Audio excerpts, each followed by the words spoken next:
Hello, welcome everybody. What is up? This Welcome. is Hi. It is good to be back. Wolf's Guard. This will be a 12 session campaign, which counts as the season 2 for the Lost Crown. We did not record this like all of the sessions properly, so wala siya na-upload sa YouTube. But this follows the team Wolf's Guard, which is what the campaign is named after, and we will be following the different character arcs for each of the characters. For today and for next session, we will be focusing on. We'll be highlighting Astra today. All right.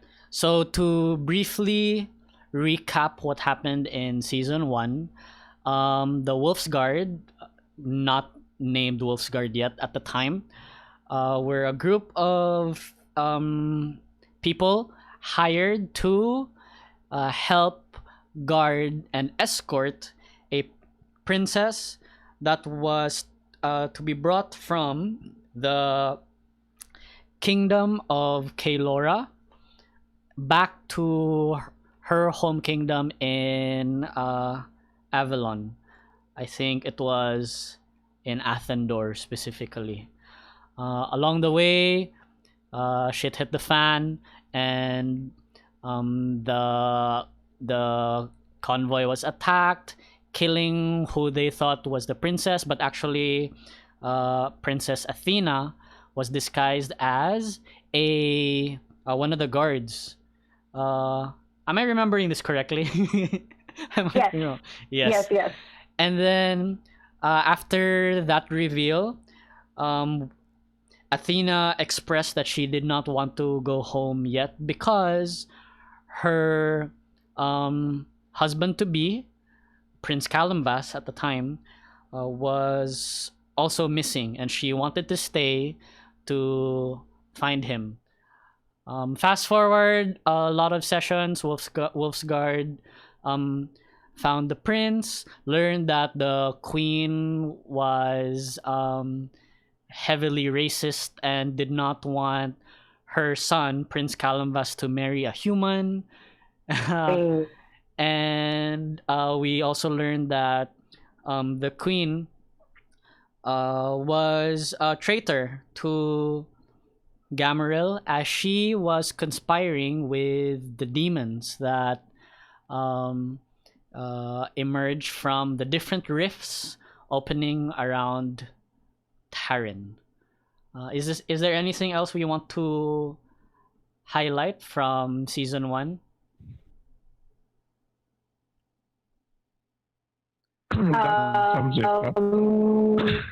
One of our characters became appointed the guardian.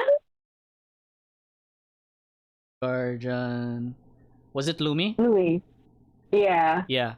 So Lumi, our bard, replaced one of the archmages of Gamer. Not really replaced, well, kind of like became their successor of sorts. They received the wings of flying. Am I correct? And like a white coat that turns into wings, right? Yeah. And the whole party was knighted by the new Queen Athena and King Columbus.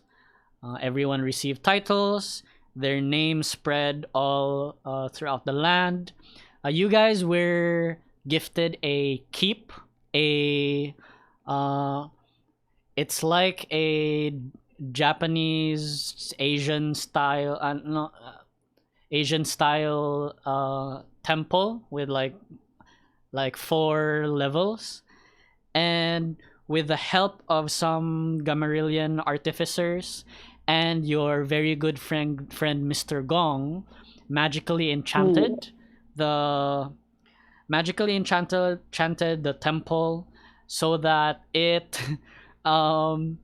can like move around with the use of like some form of like all-terrain wheel system or all-terrain like It's an ATV. yeah, there you go. But today specifically, we find the Wolf's Guard in San Theo, specifically at one of the Mistral Peaks. So, a brief history of the Mistral Peaks are there are mages all around Tarin that worship and follow the goddess of magic Mistra, and they have erected mage-made artificial mountains on each of the main continents of Tarin. And the one we are visiting today is the Mistral Peak of San Theo, where Astra grew up to learn her magical powers and skills before she was assigned to Gamorel to escort the princess Athena. So to describe further how the scene looks like here, the Mistral Peaks, we see this. Let me know if it's loaded for you.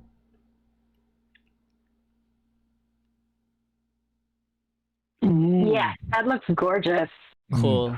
So the Mistral Peaks, different in the on the different But, yeah. the different continents of the world Okay. are as I mentioned, is like artificially created by mages. So depending on the continent they're created, most of them they're made of stone, but in San Theo specifically, they're made of sandstone, right? So the stone is like of a brownish gold color. So during the day, it's like a beacon of like golden light, and uh, it extends so high into the sky that the air is colder there. So although this peak was erected from a desert, up into like higher parts of the mountains, it does become snowy. The peak does not have like stairs or a way to like teleport from one level to another, or like some form of ancient magical elevator or escalator system. It is it is the way that people, specifically mages, climb and traverse these Mistral Peaks are with a combination of specific hand and footholds that every mage is trained to memorize and master. So without a mage who grew up and was trained in a Mistral Peak, you could not climb this safely. And luckily enough for the Wolf's Guard, you do have a cleric of Mistra who knows the specific handholds and footholds and avoid the different arcane traps that scatter all around the Mistral Peak. And finally, you make your way onto one of these higher littler mountains. You don't actually go up the main Mistral Peak, right? So they're like different mountains that extend from the main peak. And on one of them is a settlement where Astra grew up. And we changed the map to that one. Whew. Alright. Let me know if this one is loaded for you. Loading.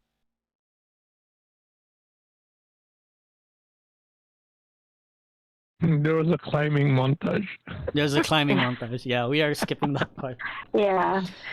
Astra, because she has like really crappy strength, it's -1. She probably would have casted an enhance ability on her or something. But it's magic. The Mhm. peak is magic. Magic, so it's easy to climb if you know where to like. Yeah. Nowhere to hold. All right. Here in is the map loaded for everyone? I'm still waiting, but go ahead. All Gamay right. na lang. Kulang. Here in one of the, it's not a peak. What is it? I'll call it a point. Here in one of the Mistral points, the mages have settled here. So there are different buildings carved out of like a solid marble, white marble for the walls, and then black marble for the floors. A lot of these smaller square marble buildings are for like the homes of the different mages that have dedicated their lives to stay at uh, this uh, like a monastery of Mistra, right? And then the largest structure here, embedded onto one of the cliff faces of this point, is the library over here. And we have these littler structures elevated from the ground for a better vantage point are their scouting towers with the different scout mages that guard this Mistral point and this monastery. The these are not all the people that are here. There are more, but I did not put tokens for them because the ones that don't have tokens are not important enough to have tokens. But there are more people here. Uh, Ooh, fancy. all right. We shift our gaze to one like a marble gazebo. It's an open. There's no walls. It's just four pillars that elevate a roof and a black marble floor. In the center is a tomb, and atop the tomb is a flame that burns uh, prismatic. That burns in a prismatic light. In that it doesn't stay a singular color. So whereas a normal flame burns, usually orange or red, sometimes blue, this one shifts in a lot of colors, from green to to like pink and purple and blue, depending on how you look at it and how the light from its surroundings hits it. It changes its color, and around it is a light-skinned, almost pure white-skinned elf with pitch black hair and um, uh, very elegant leather armor that shimmers in the faint twilight that this mountain receives. You guys are very high up where you're at this point in the you're at this point in this mountain where even though it would be day, the the snow that's around and the mist is so thick that the sun doesn't penetrate through completely. So most of this area is like dim light. And we see Galea, this Shadow Kai elf, um, just sort of like pacing back and forth here, uh, as if as if to guard this area. Inside the library are two figures, one dragonborn and one air genasi. The dragonborn is named opal, which Astra remembers, for she is Astra's best friend, closest friend at the temple. She's a female, white dragonborn. And what can I say about this? Okay. And with her in the library is the Air Genasi, and also High Priestess of this Temple of Mistra. And she is obviously very, very dedicated in her craft. And although she is the oldest one in the temple, her skin is smooth and ageless. Yet her wise eyes clearly show that she has a lot of experience, world experience, and her dark eyes and firm jaw clearly tolerate no nonsense or disruption in the temple that she calls home. Good job to Sean for that flavor text. All right. We hear a loud alarm from a horn that was blown from one of the scout structures, and we hear a banging on the door as this one scout mage opens the door. Sabia and Opal stand in attention, and this scout mage says to them, "My ladies and High Priestess, we are being invaded. Please hurry!" And then they rush. Everyone rushes to like this lower right side of the map, and we see climbing and traversing up this mountain. What is that? What? What is that? What are those? We see these figures. What? Invaders. They seem to be a lot of them look like bandits of some sort, covered in thick furs, proper to the type of attire that you would wear to climb such tall mountains as the Mistral Peaks. Oh, And we see these four figures emerge from the tree line, and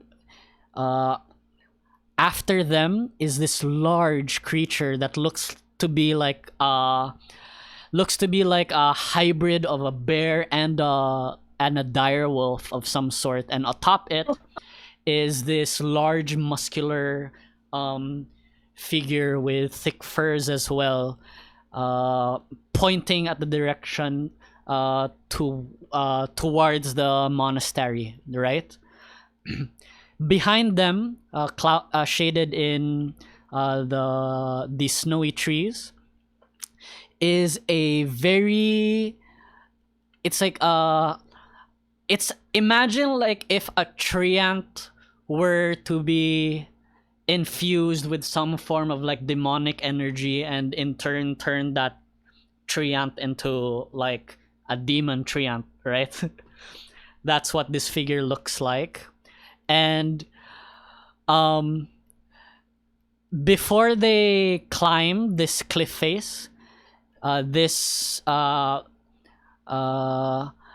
it? They're not called bandits. What are they? What's a proper term for them? I forgot. I gave them a name. Wait, let me check my notes. Hang on, guys. As I breeze.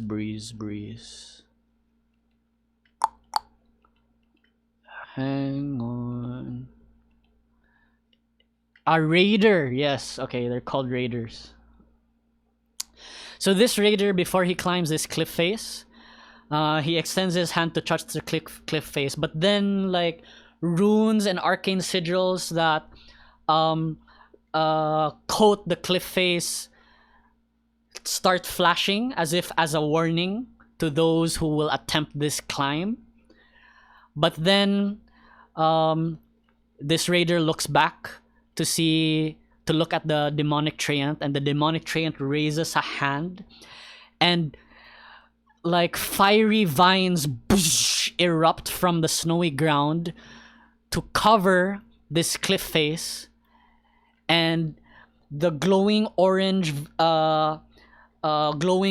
vines wrap and inject themselves into this cliff face, so that until it loses its orange glow, and that is when the raiders start climbing. You guys don't the map hasn't loaded for some of you guys? It's loaded for me. It's loaded for me. Oh no. Si Linc, mantingali. Ikaw, Debs. Yeah, it's good. I can see. Oh, it's just It Linc. took a while. They though. have a wolf rider too.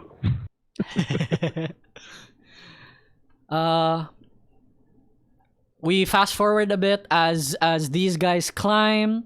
Some of this scout mage is hurling spells at them, and some of them do take damage, but they raise their their furs, and as if like an arcane shield gets raised outside. It's like as if their furs have been enchanted with some form of the same demonic magic that is infused into this Treant, right?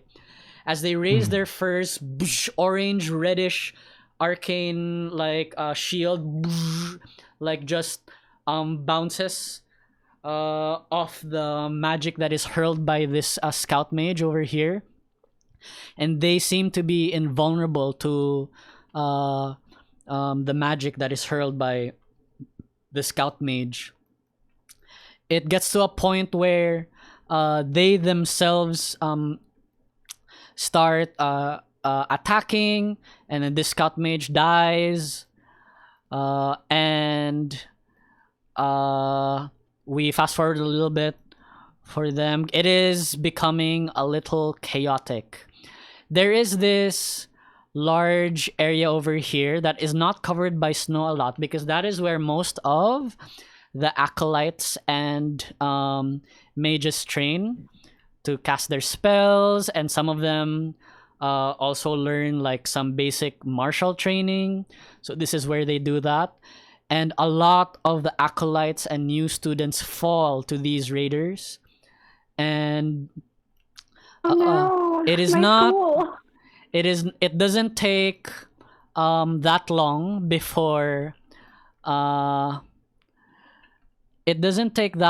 before Opal and Sabia make it to that side of the map.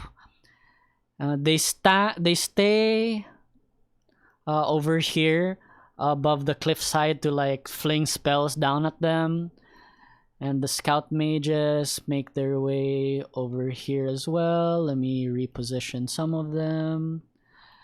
And although this is what is we're highlighting right now, this is happening all around this monastery. So there are raiders that are also infiltrating the lower left side. There are raiders on the other parts. Yeah, there are raiders on the other parts, but then this one that we're highlighting seems to be the one that's leading the charge. And with that, it seems that there is a good back and forth, but the raiders seem to have like this upper hand with what like protective magic that they have on their side, and this demonic Treant that is aiding them as well. We finally find our heroes appear on the upper right side of the map as well. So you guys show up over here, and Well, Astra, you emerge from the tree line, knowing that this is it. This is where after this group of trees, you will see the temple of which you grew up, and you feel this sense of excitement. But as you near the tree line and you hear the flinging of spells, the screams of some of the acolytes that fall to these raiders' blows, you can't help but feel a sense of urgency and dread. And as you emerge from the tree line, what you see is horrific, as raiders are cutting down some of your like your classmates and the students that you also, some of them taught when you were like I don't know, junior acolyte, I know, senior acolyte, and you were training the junior acolytes, whatever. But you make your way through the tree line, and you guys inch forward through, and it doesn't take a lot for you guys to climb up this side of the cliff, because Astra knows the proper like sequence that you guys just have to follow, that which you have been in this incline, right? But you guys climb up to, god damn it, what's happening, to around here, and then let's reposition. Okay, so you guys, oh, this scout mage is dead over there beside you. All right, so you guys can position yourselves there. Let me open the grid for the map. As we are about to enter combat. All right. This is crazy. Fir'ual tells Astra, "This is an interesting greeting." Astra's walking. At first, she's very excited. She's like, as soon as we get back to the food hall, I will have you try all of my favorite foods. And then she kind of like realizes that something is wrong, and she like cuts in the middle, and she kind of looks in horror at her childhood home being broken and invaded. And then she looks at Fir'ual and she says, "I apologize, friend. This is not how I expected our welcome to be, but I must ask us to intervene." All right. And intervene you do.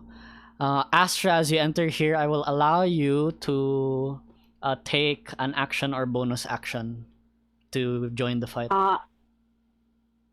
Okay, 1 second. I will immediately cast spiritual weapon.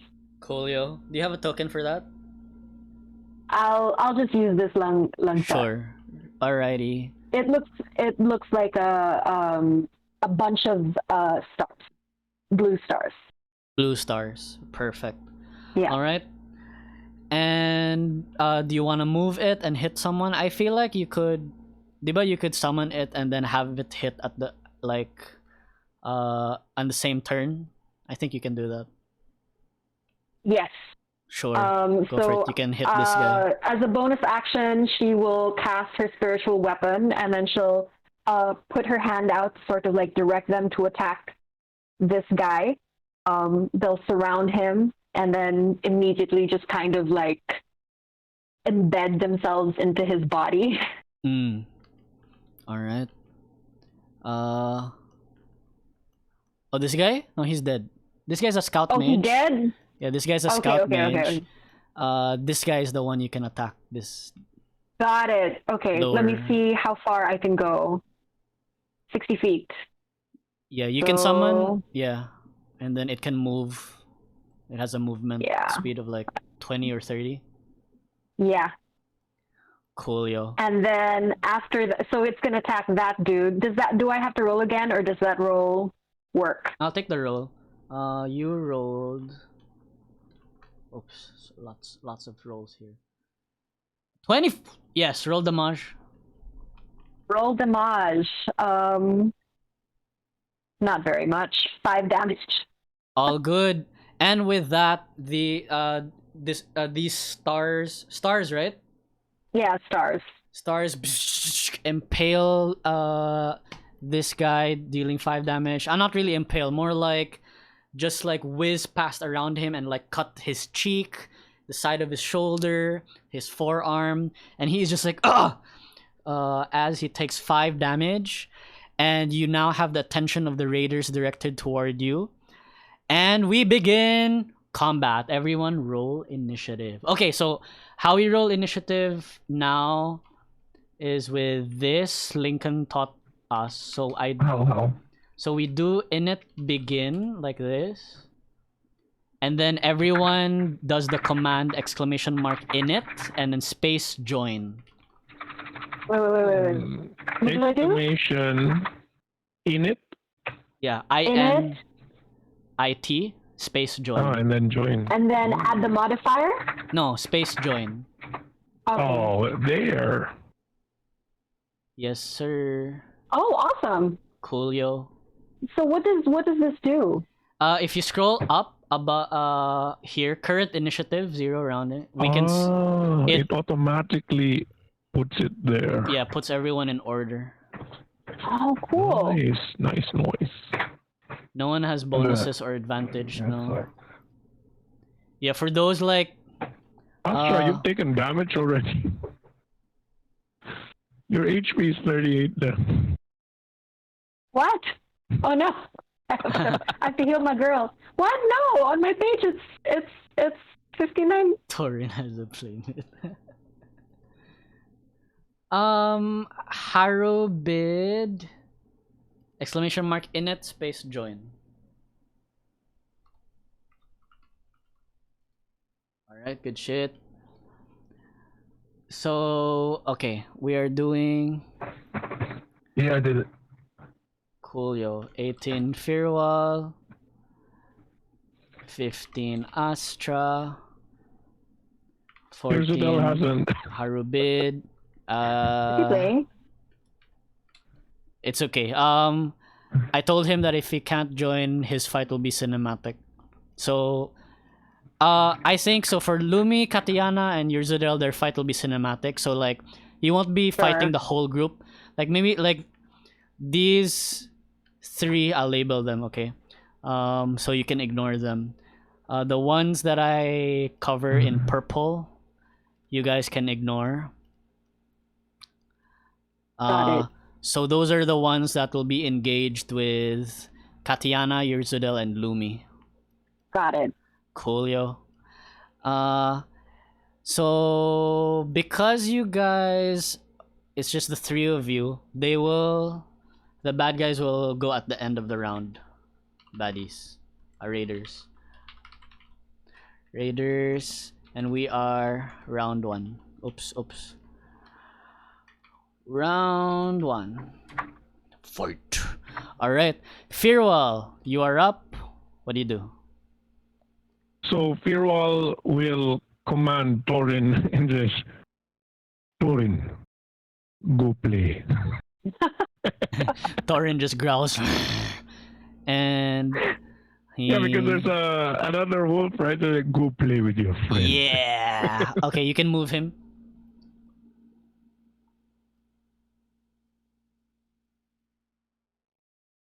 I have to check pila yung movement. Ooh, he has 50 feet, so.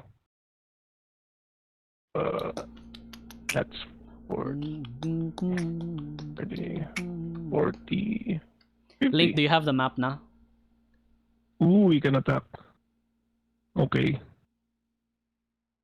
So Tarin will attack first.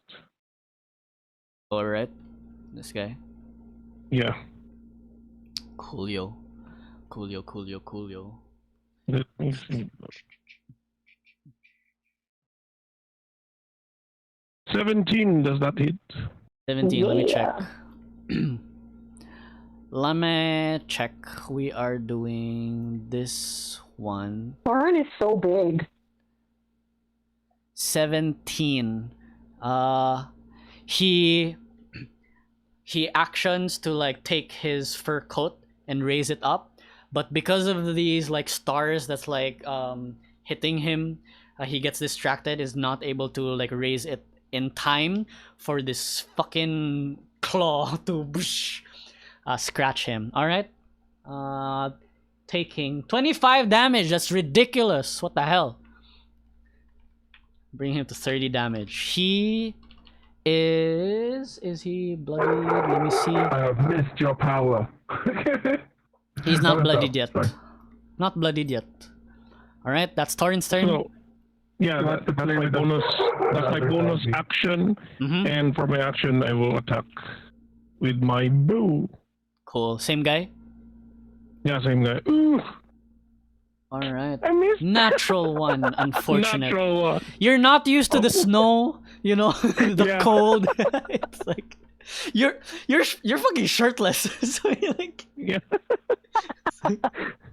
So I will attack again. Well, I have fur on my legs. oh yeah. Attack again. What the? Natural. You rolled 2 nat ones. It's the same. Okay, This is embarrassing. Oh my god. All right. It's all right, Fir'ual. You can say that you're cold. We have extra cloaks. You can. This You is have movement. scratch. This is scratch. You have movement. And I will just make lies fly here. Okay, there. Cool. Perched on the cliff. And that is my turn. Coolio. Astra, you're up. Harubid on deck. Oh, so there were 2 nat 20s yesterday, so that's that's why why. I hit 2 nat The 1s balance, man. today. Astra is going to walk forward 5, 10, 15, 20, 25, 30. And then she is going to use her hand axe, and she is going to throw it at him. Cool. Swing. 21 to hit. 21 hits. Roll damage. Damage. Wow, that's 2. 2. And Taken. then she will say, "Who dares try to destroy the Temple of Mithra? Name yourself." And then her spiritual weapon is going to attack also. Alright. Where's my spiritual weapon? Bonus action. My little stars. 1 second. Hit. That's a 20 to hit. 20 will hit. Damage. And damage is 10. Damage is 10. 42. Can Astra sort of like lean over her shoulder and say, "We'll need to keep some of them alive to question them." Sure. You do that. Yeah, and that's my turn. I'm not in agreement.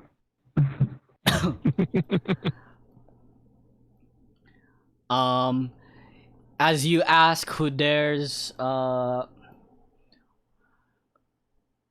you ask who this figure on the large dire bear wolf kind of like chuckles. Of course it is us. And let me pull a name out of the out of my ass. They are the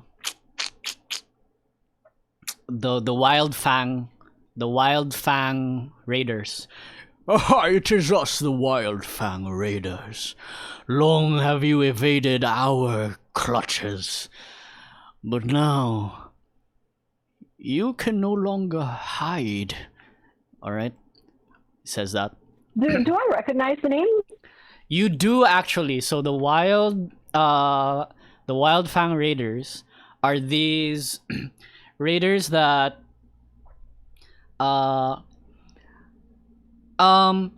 they used to be desert dwellers, and Okay. when the Temple of Mistral, when the Mistral Peaks were erected, they thought a selfish bunch of people thought themselves that the mages that like stay here must have like, you know, some valuable trinkets and valuable stuff that they're hiding here, and for the longest time they've been trying to like invade, but they have failed very many years, and for a while they kind of like, you know, gave up on their attempts to climb up to where the temple and the monasteries are, and they've just been occupying on the lower parts of the Mistral Peaks, preying on individual mages that would traverse up and down the peaks. But now, as you guys learned and saw, that with the help of this demonic Treant, they are finally here at the temple. Got it. Yes, sir. There you go. That was Astra's turn. Harubid, you're up. Alright. I want to summon my spiritual weapon first. Sure. Fang. Yeah. And when you notice when I summon Fang, it's like I take care of my spiritual weapon. It looks brand spanking new. Cool. Shiny. Unused in a while. Okay. Yeah. We'll use this for now. Alright. Yeah, nice. Yes. Okay, and then wait, can Tearfang move?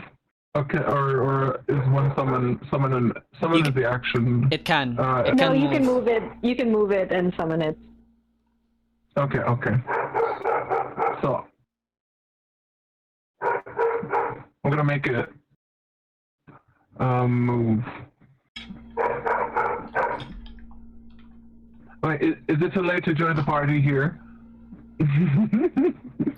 It's okay. Here. I'll go here. Yes, sir. Yeah. And I'm gonna make my spiritual weapon attack. Mm-hmm.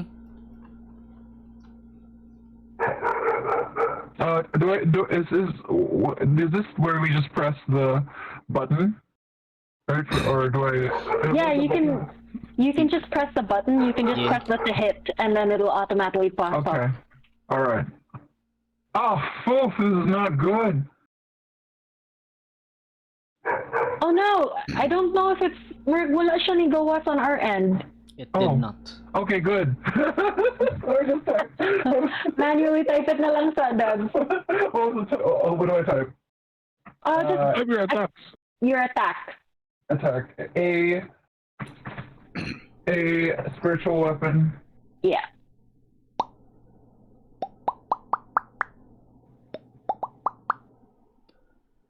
Like, wala. Wala. Manually. It's okay, just type in roll 1d20 plus 4. Okay.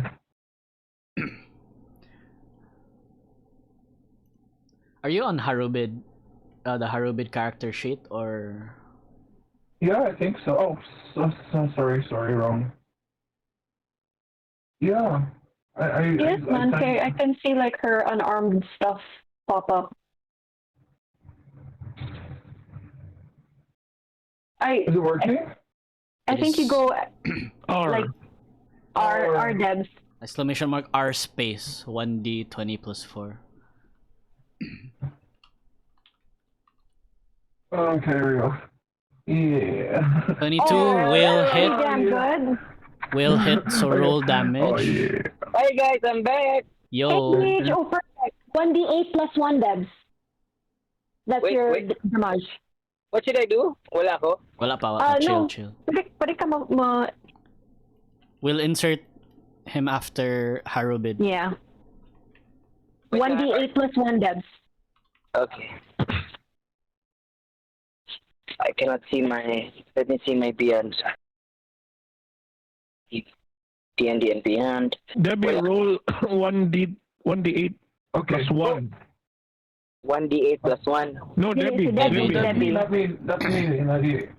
Okay. 1d8. One. Here we go. Oh, Wulf. R. Yeah. Sorry. Yeah, dice parser, it doesn't work anymore. Yeah, I got used to it. Five. 5. That's okay. 547. Alright, good shit. So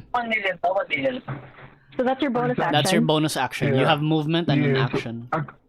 Yeah. So I'm gonna go move closer because I'm not scared. Mm-hmm. Hindi, tapos na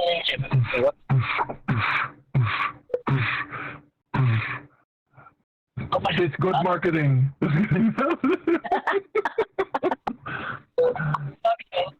If only someone could take a photo. Oh my god, that would be cocky. I'm gonna use my WayneDnD longsword number 1 plus 1.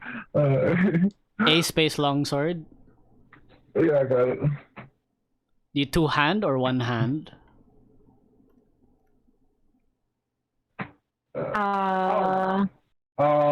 Which is stronger? I think But she is. Haru has a shield, right? So She has a shield, so you have one. It's one hand. one-handed. Okay. 1, enter. 1, enter. Oh my god. There. 22. Nice. Ooh. 12 damage. Bringing him up to 59. Close to death. You have another attack. Extra attack. She should. She's like a paladin.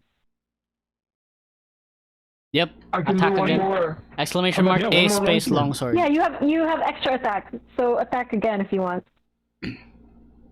I mean, you don't have to. I'm okay with that too. No, I want to. I want to show off my body. What?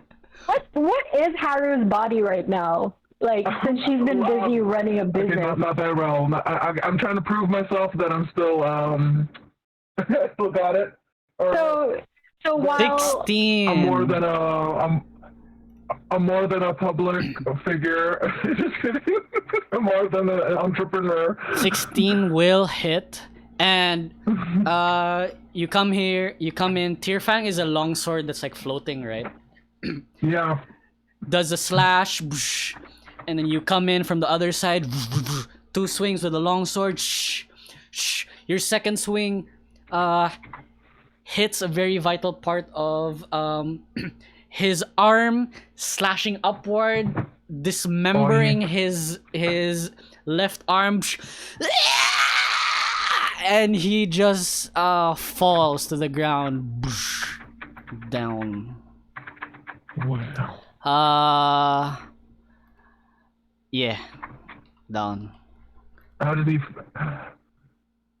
And how does that make you feel? All right, is that Harubin's turn? Yes, for now. Yeah. All right. Ur'zudel, can you join the fight or kuan lang ni?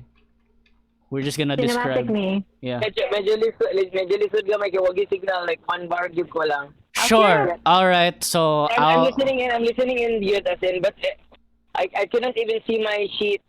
Like, I don't know how to find my sheet. That's okay, Sige. So I'll just describe your fight later. Is there a like a what you call this again? Like a owl bear? Nah. Okay. Wala kang signal. If you don't have signal, you can't load it, dude. It's Okay, too big. It's so It's a hard very to look. It heavy- took forever, but it's beautiful. Oh my god, I wanna see. I will try. Can I watch? What's the link? Have I you will- seen do you hang know on. Uzumaki? It's like that. I'll I mean, send you the link. Thank you. Oh my gosh, I wanna see. I'll send a screenshot, Sad, para you can see. Okay. Thank you. Let's do the raiders now. So blah blah blah blah blah blah blah blah. You guys killed that one, and then just one left, and then this guy. Okay, Yeah. this guy, but Mr. Bossman, is, you know what? Let me move these guys first to the side because they're engaging with the others. This guy. At the end of Harubid's turn, he takes a legendary action to leap, and he can leap Legendary action. 5, Oh, 1, 5, 10, 15, 20, Legendary. 25, 30, 35, 40. I want an epic 45, battle between the 50. dogs. He takes a legendary action to Orin can do leap 60 feet with Whoa. the dire bear wolf, whatever, landing over you guys. You guys see the shadow just over there. Was that 60 feet? Let me check. Oh my god, look at this. It moved. All right. And then landing there on the other side to attack Astra from the back here. Astra, you will take... Hang on. Wait. Ba-bum. Hang on, okay.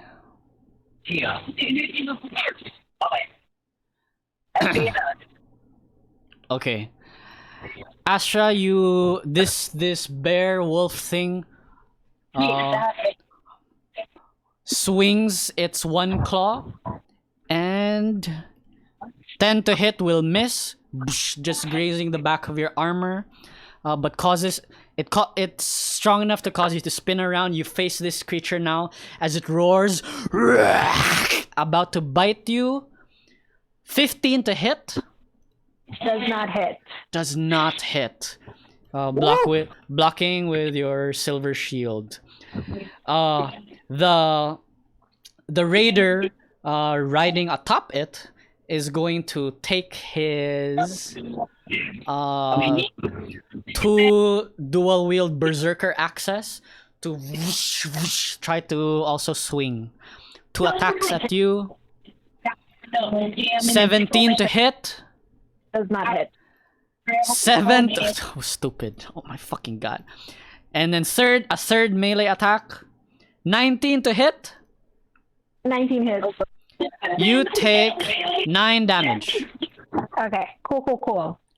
9 damage. Astra keeps like using her shield, her silver shield, to block all of them except that last one. Coolio. Is spiritual weapon a concentration? It's not, right? It is not. Coolio. That is the bear leaped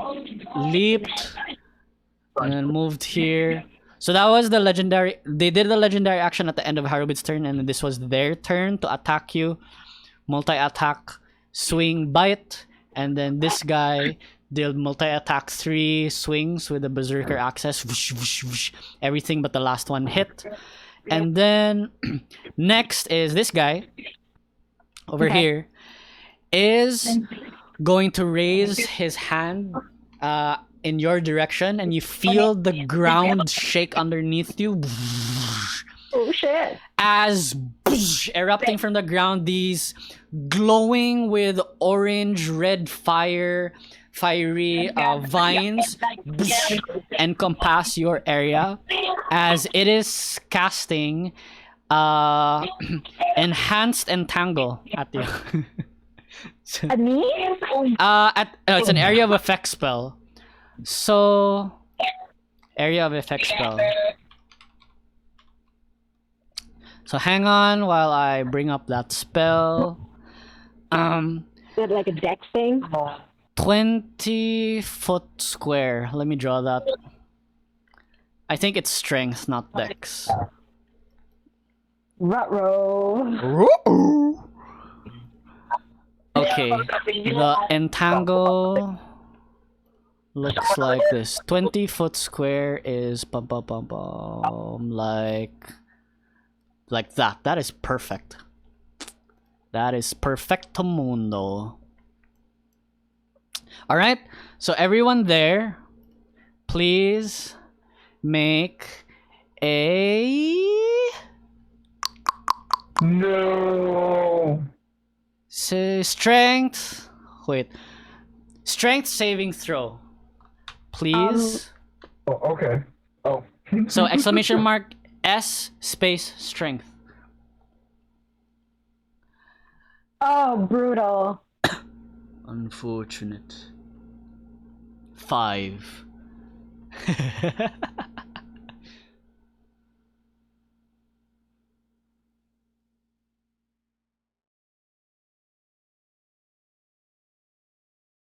Brutal. Brutal. Saving throw. Saving throw. You need to beat a. That's plus. It's 10 plus 3 plus 2. 15. Oh man. No one succeeds. Tarin. No, 16. I've been rusty. That's Tarin's, right? Yes. Okay. Everyone who failed is restrained. I will mark you with a red or restrained. Oh, no! We can't move. Yes. Can't attack either, right? The tear thing. What about the crystal weapon? Yes. Do they need to roll? No. Circle attachment. na lang. Yeah. Ah, sige, dude. Ano eh? Thank you, dude. Grabs. Did you see the map now? It's loaded for you. Yeah, it just loaded for Linc. Yeah, it just loaded. Oh my god. Our attack rolls against us have advantage, and our attack rolls have disadvantage. That is correct. And dexterity saving throws are with disadvantage. Your speed becomes 0. All right. Ooh. Excellente. Rough. Rough. What about my spiritual weapon? Yeah, I was wondering about that. I don't want to figure out the rules for that, so they're fine. They're okay. Okay, They're just cool. floating. Yeah, whatever. They're floating anyway. Yeah, this guy's straight up dead. The demonic Treant did not care about this. The vines like emerged from like through its body and just killed him even more. Deados. Like it went through his body. Yes, Wow. sir. Gruesome. This guy stays there. That was his one action to cast a spell. No bonus actions or anything. All right, cinematic. These raiders, just as their leader leaped over, and they go through, attacking them. Kattiana's a hider, so Kattiana's probably like over there shooting behind this tree. Lumi is flying up in the air. So these guys are like up here. It's like, what? How the fuck are we gonna fight you guys? And Ur'zudel, I don't know, just explodes a fireball in their face. And Yes, that's on brand. yeah. Fireball! I don't know how much Sounds accurate. Lumi's Ur'zudel's damage does now, but I'm gonna say this guy takes 20 fire Should I damage. cast fireball? Do you want me to cast fireball? No, because I don't want you to spend a spell slot. I mean, you can, sige, sure. Cast fireball, It's please. cinematic. Okay, We're in the area. No. Wait, you're in the area. Oh no. No, they're here over, diba? Here, it's okay.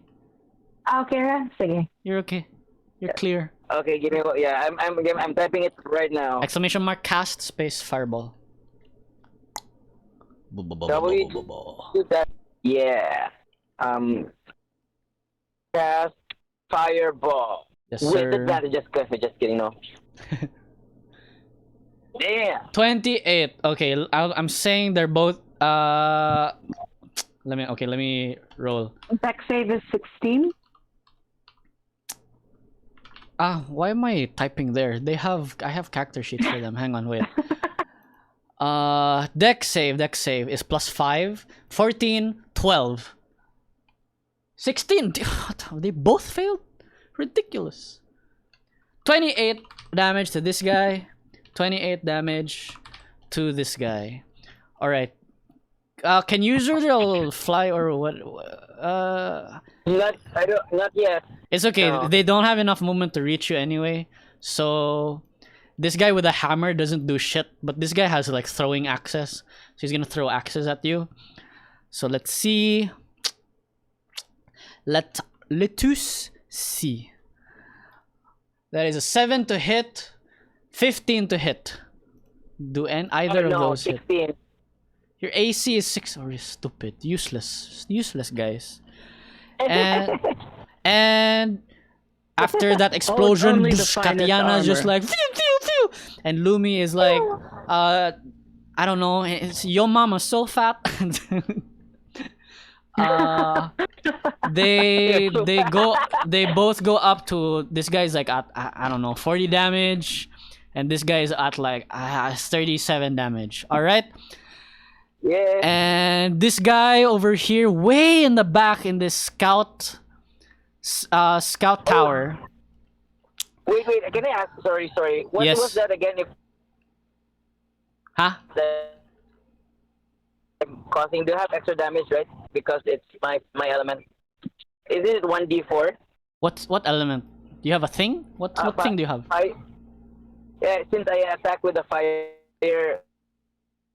element, is it like it? Does it add damage on it or no? Not Dude, yet. I forgot now your shit. What is that?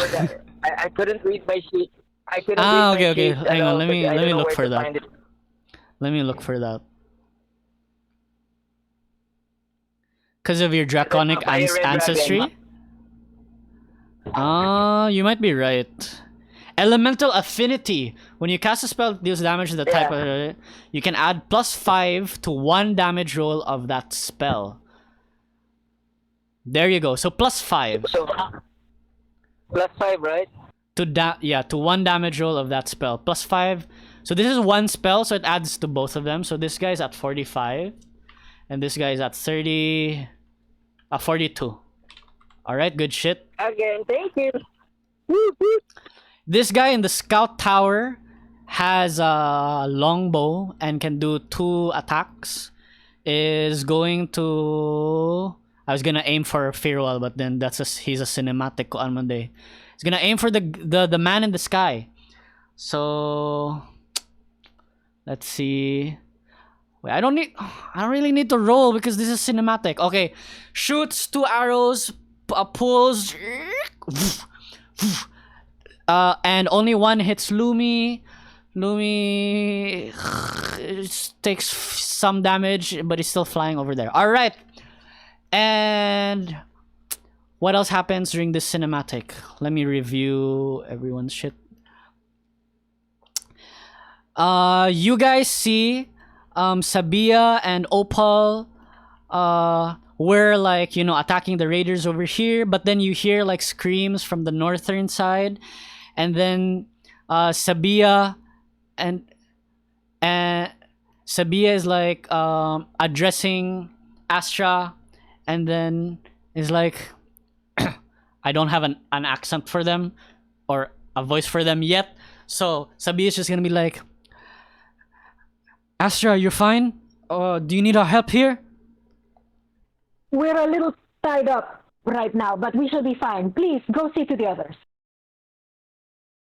And then Sabia just nods and bows, and she fucking flies to the north. And Opal, but before she flies to the north, she nods at Opal and says to Opal, Opal, help your friend, and flies to the north. Opal, before following after Sabia,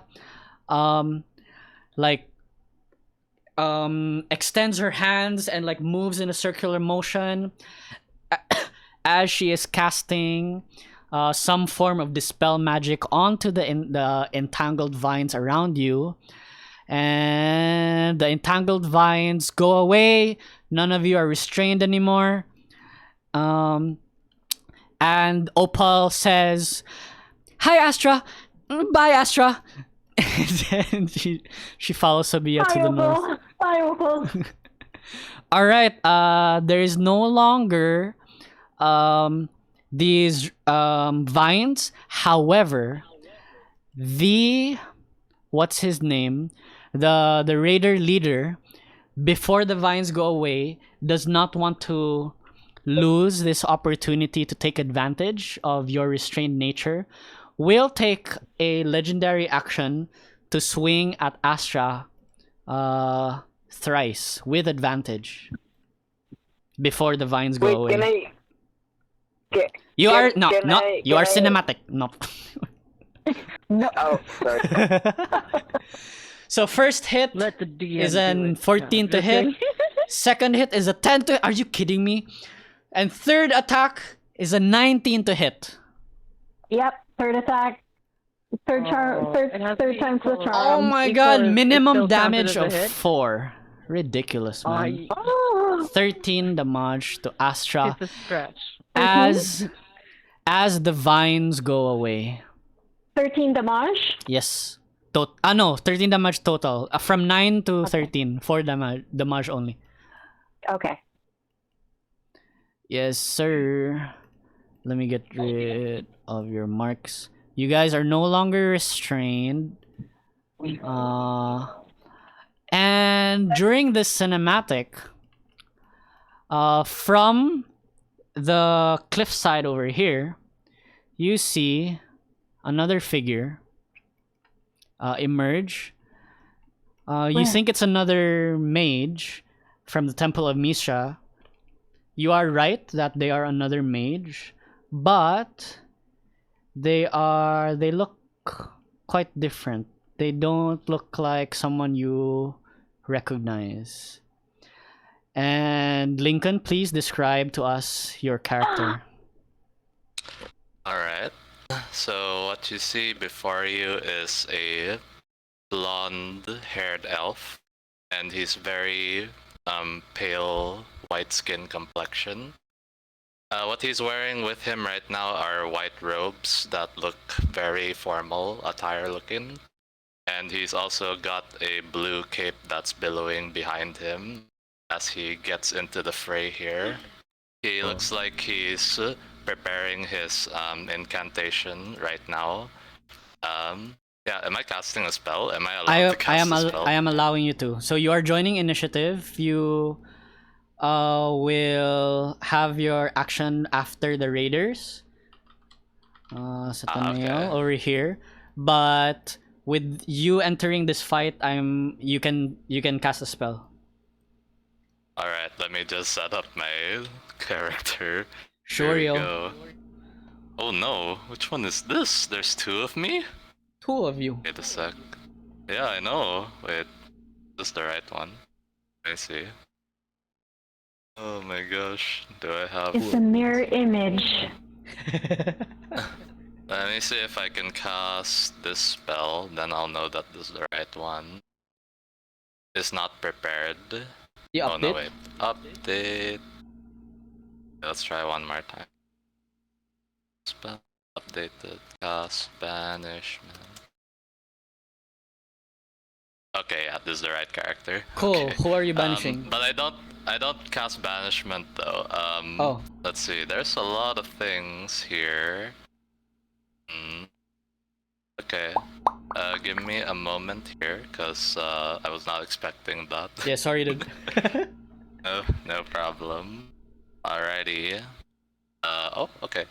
That spell will do. Alright, so I'm going to look at these people over here.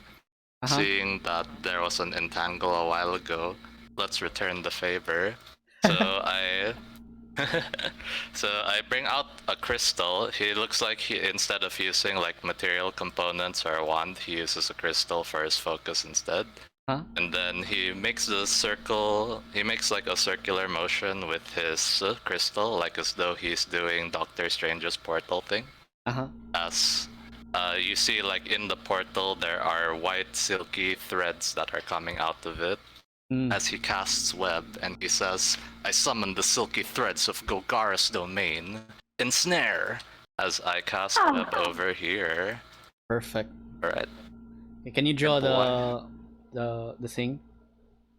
Alright, let me do that. Is that Here we go. it's a constant thing, right? It stays there, the web. Yeah, it stays there as long as I concentrate. Sure. What saving throw do they have to make? It's at the start of their turn, so Start not of right their now. turn. All right, noted. That all you're 20 doing? foot cube. Yep, and that'll hit everyone. Nice. Yeah. Alrighty. Okay. Including the bear thing. Yep. All right. Alright. Sure. And I stand back. There you go. Cool. All right. Right. That is round 1. Top of the round. Fir'ual, you're up. Astra on deck. So that doesn't have an effect on them yet? Nothing? The web? It seems like it. Yeah, they're just covered in web right now. Okay. So Tarin will attack the bear guy. They're different, right? They're 2 separate entities. Yeah, creatures. Okay. So I guess Tarin will play with the the bear. Yeah. Oh, 12 to hit. Damn it. yeah. Oh, 12 to hit. Let me see. That does hit.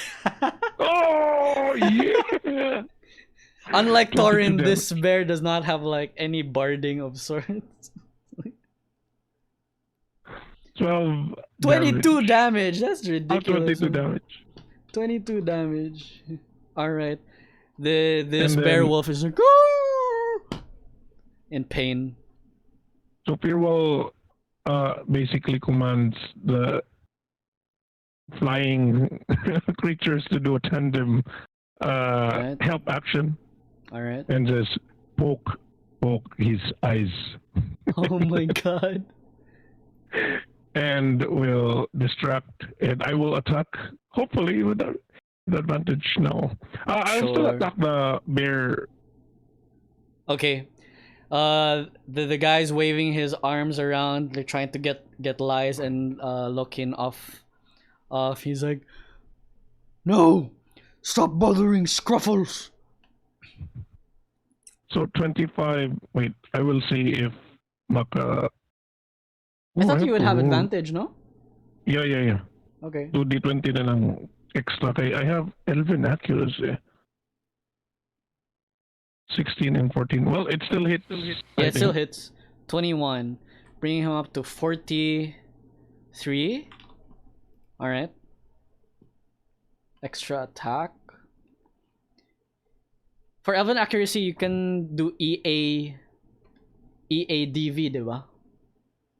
Oh, mo ba? Yeah, I didn't know that. EADV instead of just ADV. Okay, So add another. 26. Sige, ako lang ko. D20. Yeah, it might crit. We'll see. Meet my crit. Critic! It does! So add another D8 1d8 and 2d6. and then 2d6. Yes, sir. It's ridiculous, man. Alright. Okay, 10. plus 10. 10, So, 31, bringing 31. him to, what is that, 74? noise. Scary blooded. That is my turn. Alright, this So guy's EADV? Okay, I'll yeah, try it that now, next though. Try time. it now. Exclamation mark A space your weapon, then space EADV. If it works. Ooh, Yes, sir. It yes, does work. it works. Alright. Yes, sir. Thank you. That's it. Alright. Thank you. GG for Fir'ual. Astra, you are up.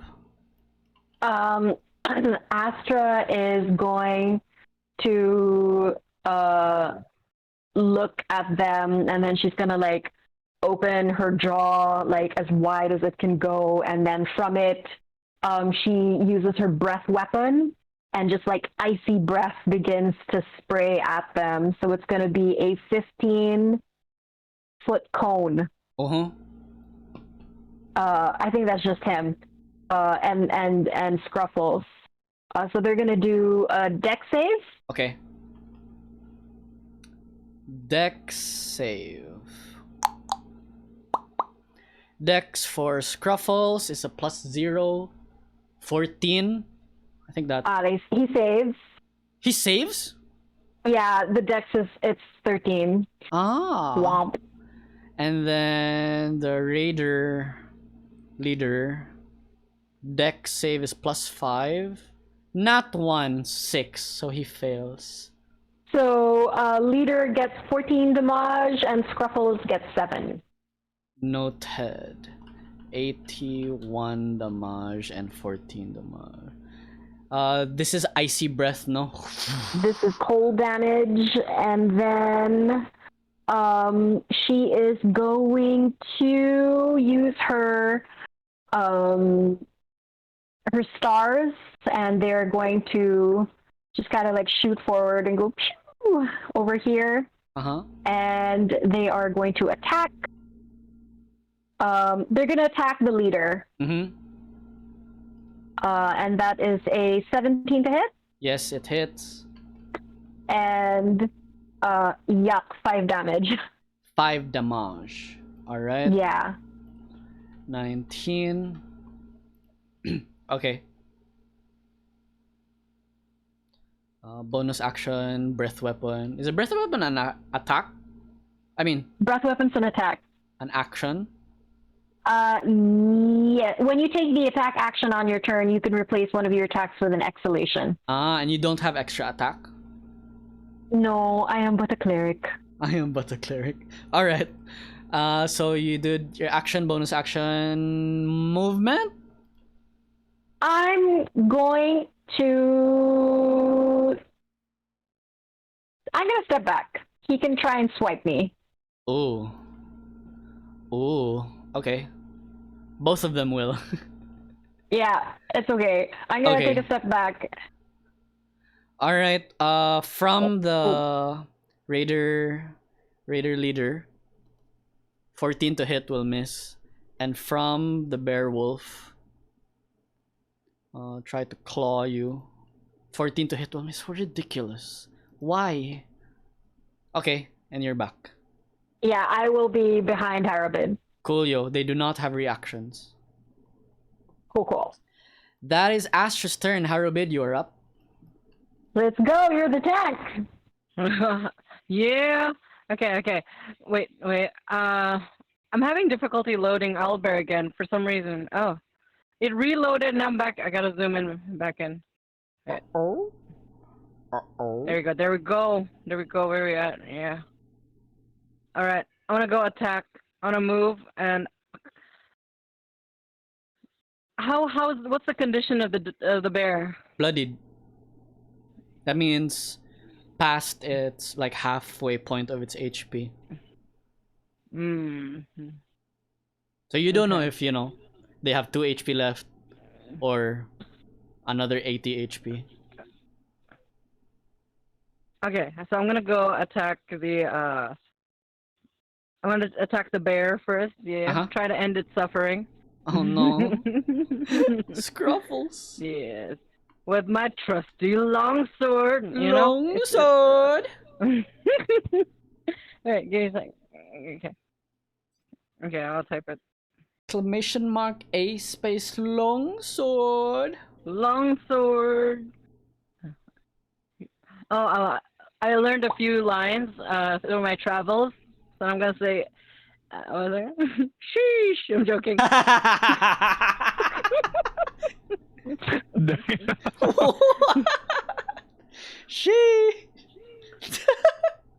I'm so ridiculous. You get a clover leaf. It's very marketable, Okay. 1 and then 13. That will hit. It's like all about branding and marketing now because of her businesses. Yes, yeah. I see much interest in your dragon scales, Astra. How do you do it? Oh my god. Not for sale. So how does it work? Did it 13? Yeah, it went through. 13. Oh, 96 damage. Scruffles whimpers. Okay. And I shall strike again. All right. Hopefully it will finish the blow. All right. Wait. with my. Say it with me. Trusty longsword. The scout majors are like longsword. Good. 21, take it. My charisma just got a lot higher now. All right. What do we want? Longsword. Where do you want it? In the bear. Oh no. And you do so. You thrust the longsword into the bear, and the raider captain tumbles as the bear Scruffles falls to their side, and Scruffles is no more. Scruffles is now scruffled. Deados. You shall become raider, mushroom at the raider end. captain is angry. yeah. All right. Wait. I think I still have a bonus action, right? Yep, to move Fang. Yeah, I'm gonna move Fang. Wait. Is the raider captain still alive? Yep. Yeah. Astra reminds Harabed, oh, sorry. we will need to keep some of them alive to question them. Oh.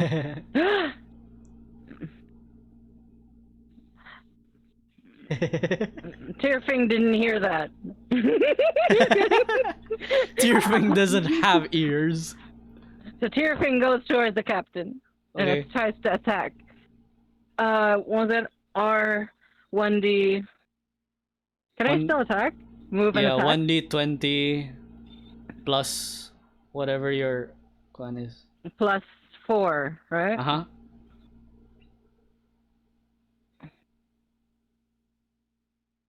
22 to hit will hit. Roll damage. One. Let me double check. What was my attack? What was my damage? A spiritual weapon is 1d8 plus 1.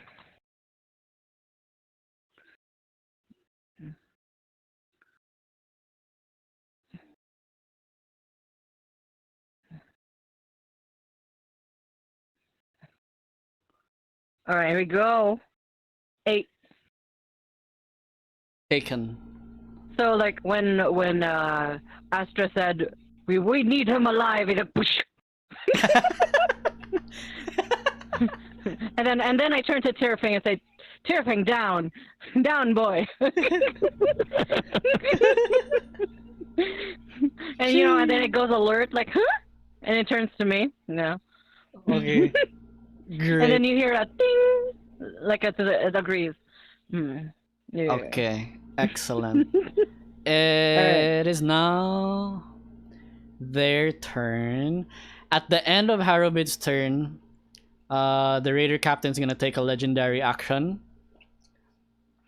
As Scruffles dies, the raider captain stands up from being downed, right, and getting struck by Haru's Fang. You see the same fiery red demonic energy in his eyes at this point, and then he roars as he extends his hands outwards and just flexes his whole body. And his veins start becoming very clear through his skin, and they are fueled with this fiery red energy. It's imagine like a barbarian's rage, but more fiery, I guess. He's a berserker. That was at the end of Harubit's turn. It is now their turn. And with that... At the start of the raiders' turns over here, they have to make dexterity saves for what? Sure, fam. Let me do that now. Dexterity saving throw is +5. 22? 13. Oh, okay. The 13 one failed. Okay. What happens to the 22? The 22 passes, so he can move around, but since it's difficult terrain, he'll be doing that at half speed. Understand. This one cannot move. He's restrained. Alright, I'm gonna put the restraint condition. Okay, noted. This guy, Raider Captain, is going to move through over here to like attack Harubid, right? Let me move Scruffles a little bit there. Let's go, Harbin. Okay. Okay. This guy's his rage mechanic is a custom thing. He doesn't take half damage from. He doesn't gain resistance to like damage types. Instead, his multi-attack doubles. So instead of being able to attack 3 times, he can attack 6 times. Oh shit. Alright. So as he rages, he wields both his like berserker axes in his hands, and as his muscles grow and like tears like different parts of his shirt, he swings them with a blinding speed as he swings 6 times at Harubid for killing Scruffles. Alright, let's see. 7 to hit, 18 to hit, 7 to hit, natural 1, 12 to hit, 23. So that wait, 7, 1, 2, 3, 4, 5, 6. Okay, Harubid's one AC hit, is right? 19. Yeah. So, oh my god, only 1 hit the last one? Yeah. What the fuck, man? Alright. Harubid takes 9 damage. Ridiculous.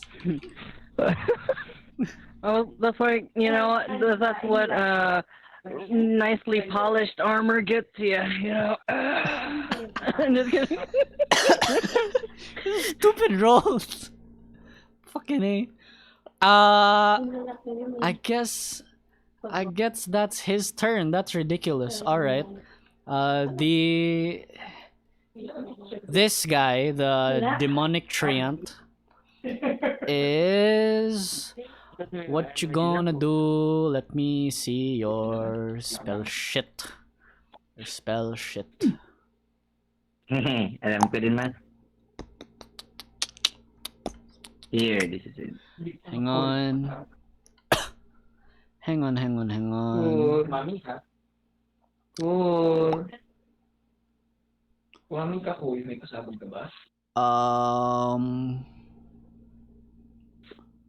Will he do that? I think he would do that. Yeah, Sure. yeah. Okay. You want to join me? Up there.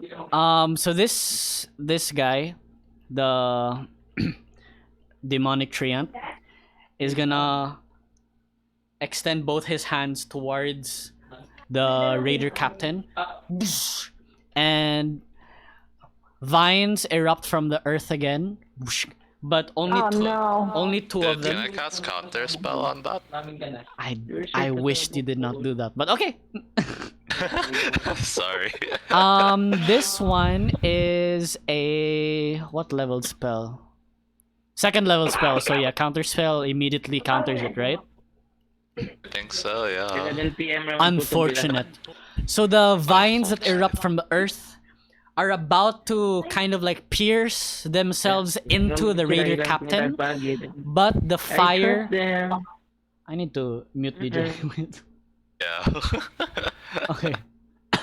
The vines extend upward and then begin to pierce themselves into the Raider Captain, but the vines lose its fiery glow and just remain there and kind of wither away into a hollowed husk and do not manage to pierce into the Raider Captain as Satan counters the spell. Describe how you countered that spell, Satan.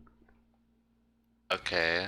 It's only somatic component, so as soon as he sees that the Treant is doing something fishy and magics are starting to like sprout on the bandit captain, he registers that.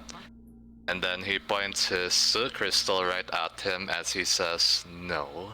Then a magical energy like emanates from the crystal, and it looks like very volatile magic, and it goes to its hand so that it cancels whatever like transmutation circle or whatever it produced.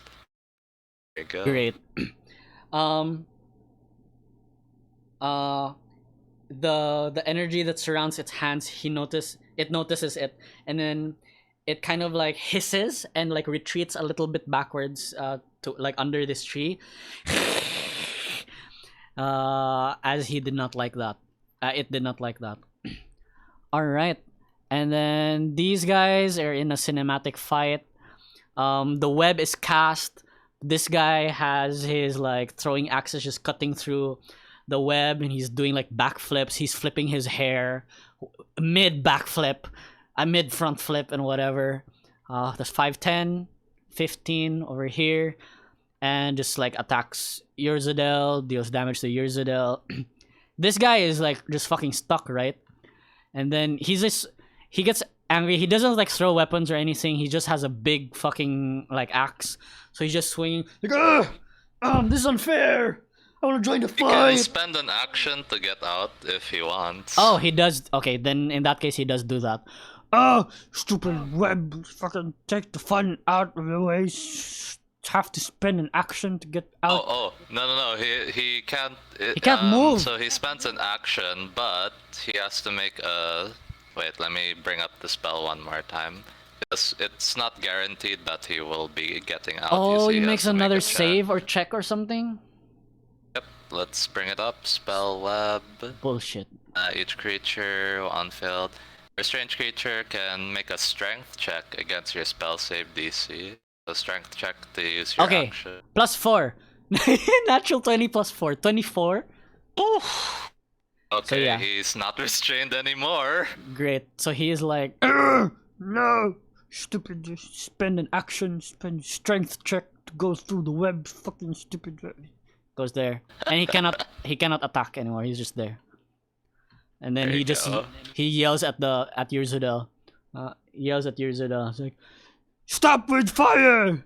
He yells at Lumi, stop with flying! And I think that's it. That's the end of the cinematic. Let's see. What else can we do? I think that's it. Top of round 3. Fir'ual, you're up. Astra on deck. Oh, dude, did I have my turn now? Oh shit! I'm sorry, dude. Cause you don't have a number in front of you. Let me just put a number there. So I don't know, 23. Wait, no, that doesn't make sense. 2. Yeah. Okay. All right, Satan, you have your turn. Sorry, Fir'ual. Okay. Let's see. Okay. This guy is a problem. So I'm gonna get closer. 5, 10, 15, 25. We'll say my owl is not in this fight because I realized that I didn't put him in the fight. That's okay. So he's helping somewhere else right now. Yeah, he's helping the north fight. There you go. Okay. Yeah, so my web is ineffective now because there's nothing there. So, losing concentration on web. Delete. With my knowledge, does this look like it's not from this plane? Not from this plane, yes. Awesome. Oh no. You know what that means, my dude. Why did I just answer right away without letting you make like a nature check or a... It's okay, Satan would know. Yeah, I would know. Okay, so oh no, I don't have an incantation prepared, but it's okay.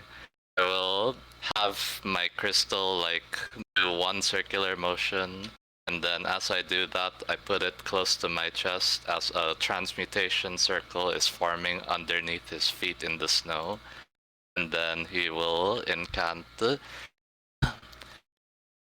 What was the name of the god of like what do you call this again? The god of space. Conjuration. Yeah, conjuration. Space. Conjuration. Yeah. For space, we can go with him. I forgot his name. Space now. is Anagi. Okay, there you go. Anagi, banish this one from this realm.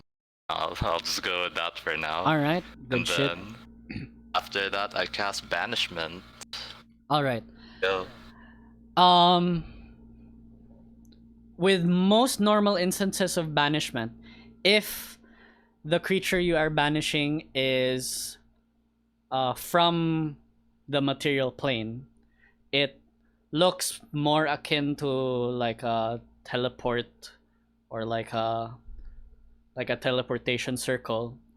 But I like to imagine that if they are from a different plane, the banishment spell produces like effects that relate to where they are from, right? When the realm when the teleportation happens or whatever. Let me read the thing. Target's native. You attempt to send a creature once you see plane of existence. Okay, so this is what you see. You cast this spell, Anagi, banish this creature from this realm.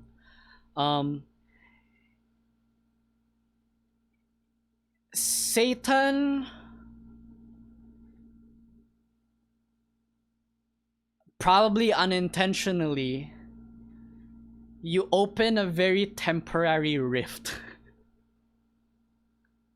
Oh shit. For real? So, you open a temporary rift. I don't know if Satan has seen a rift open before, but... He has. Starflower Isles, my dude. Oh, that is correct! Satan has So seen... this is actually really worrisome for me. Go. Yes. So you open a rift and a beam of like violent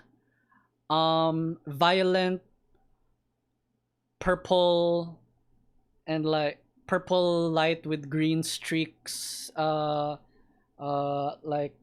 energy like fluttering around, like just flashes for an instant. If you blinked, you would miss it, but the flash happens and this creature disappears, right?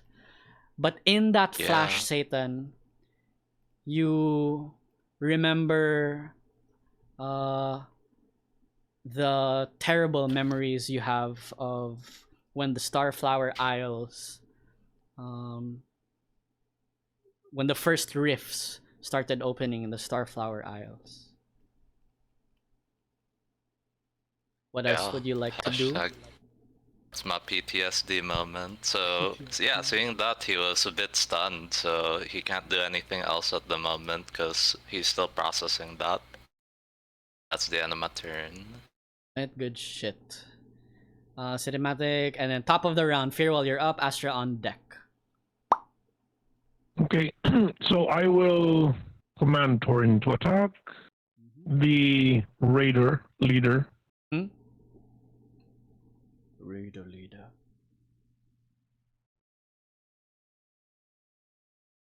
27 to hit. Ridiculous, man. Sure. What is the damage? Is 18. 18. Alright. 18 plus 27 is 45, am I correct? I think I'm correct. Alright. And then Fir'ual will command Lokin and Lies again, do your thing. And distract. Sure. And he will attack. Right. EADV for Elven accuracy. You're not sharpshooter. 29 to hit. 29. 21 damage for 66. And wait. Extra attack. That makes sense.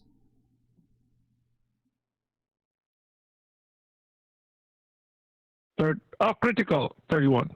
What? So 52 damage extra, so he's at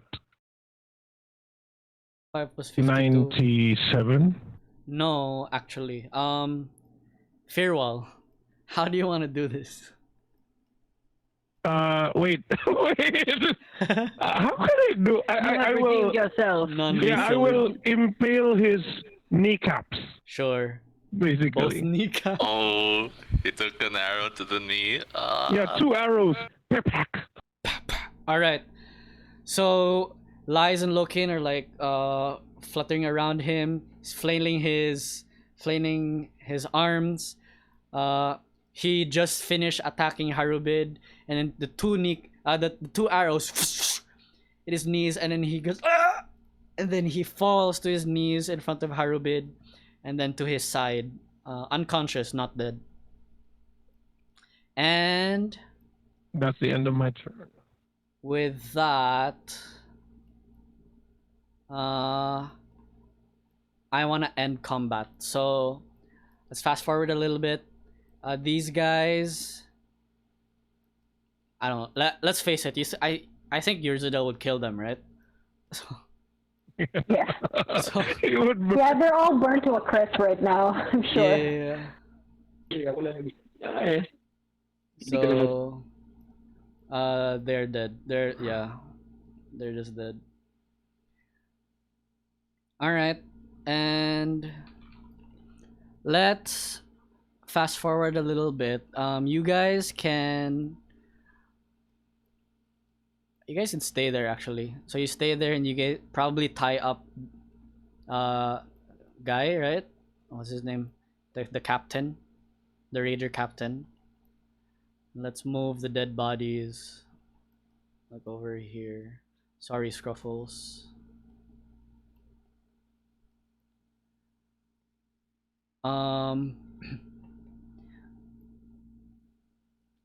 Okay. I wanna add so a little cinematic na lang side. This guy who was like at the what's it called? The scout tower thing. He Yeah. tries to run away, jumps down over here, and then like tries to climb down the cliffside. His like first step like downwards without like any knowledge of how to properly traverse these cliff faces, and as he puts a foot down, an arcane sigil there activates, glows red, and explodes. His foot is sent like flying outward. He screams, falls backwards, activating even more crystals.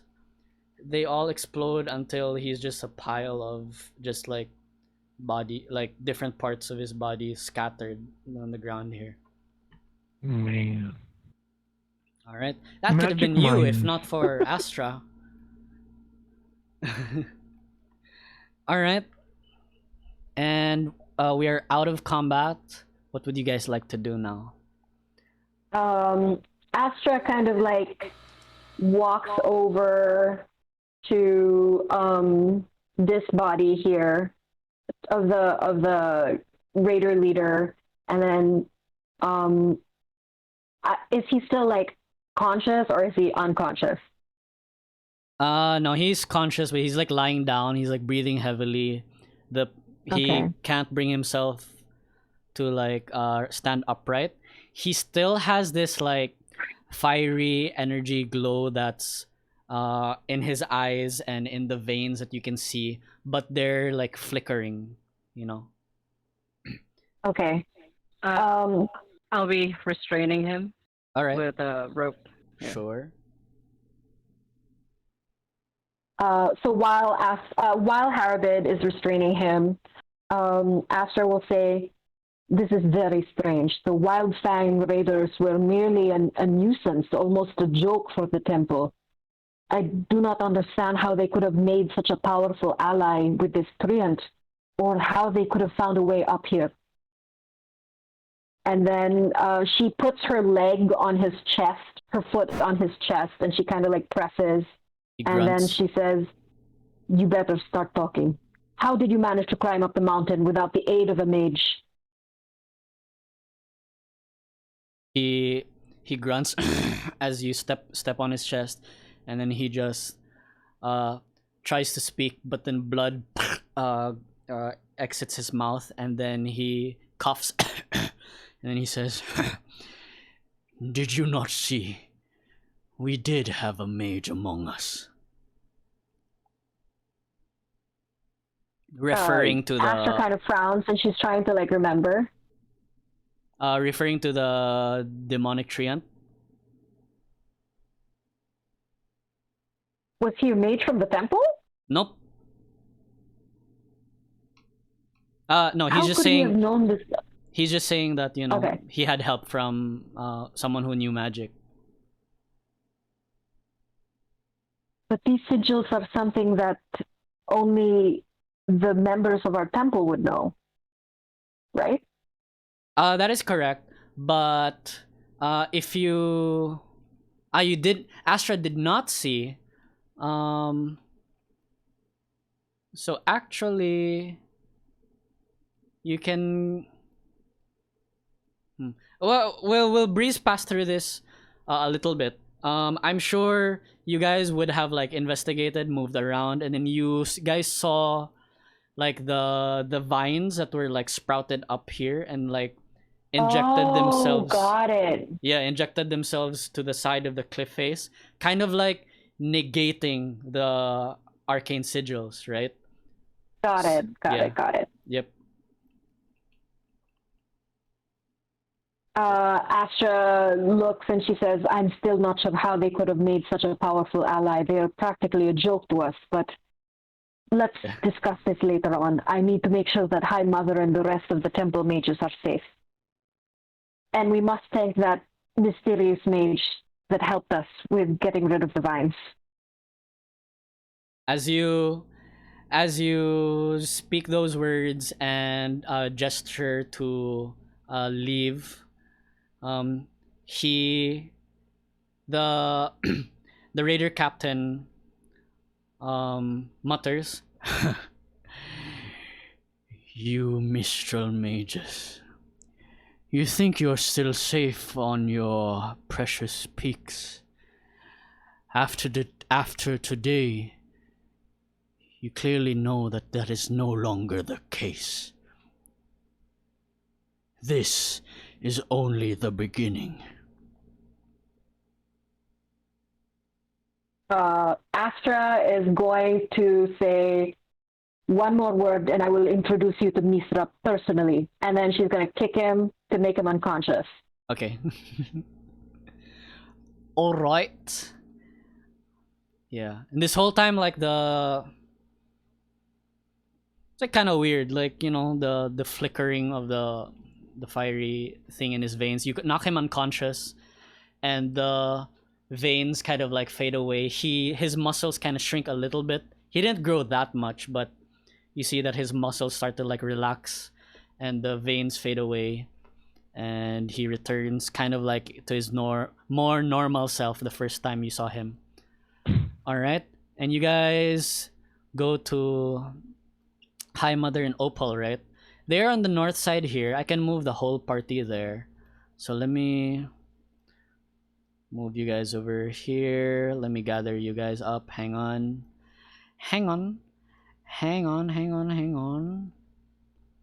Cause there is a tool in Owlbear that lets me just move like the group, whole lot like of the you. lasso tool? Yeah. Enter Rift. Enter Rift. Enter what? Oh, it's an old command we used to use in an old game we used to play. So what is it?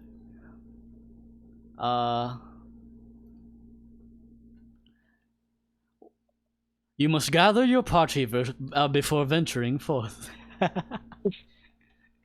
Right. So you guys are there. You guys see like a bunch of like also dead and unconscious raiders over here. They don't have a demonic treant. Oh wait, would they? I want to say no. But you do see that there are still like some of the dead vines that are like on the side of the cliff here. So either there were demonic treants that were helping them and they're gone now, or the one demonic treant that you guys face on your side of the map was powerful enough to also manipulate the veins like from the north side as well. Vines, I mean, not veins. All right. You arrive here. Sabia is, does not look out of breath at all. She doesn't need to breathe. Opal looks tired. Galea is sheathing her blade into her sheath, and I want to say this cat mage is dead. We just need some dead bodies here also. And yeah, sees you. Opal runs towards you, kind of gives like Astra a hug, and then Opal like pushes away from the hug and says, I need to give her an accent as well. Oh, Astra. No, feminine. Oh, Astra. I wish we had met today on better circumstances. Astra hugs Opal and she says, I do too. However, it is good to see you again. I see you still look quite the same as the day we were acolytes. So you have upgraded your look. You look very affluent now. But where is High Mother? She just turns, and like she's over there, tending to those who can be saved. And Sabia is, the High Mother is, like, she has she does like have healing capabilities, right? She's a high priestess. Let me see. Yeah, she's also a cleric. Yeah. So she's healing some of the acolytes who, can still survive or, pull through. All right.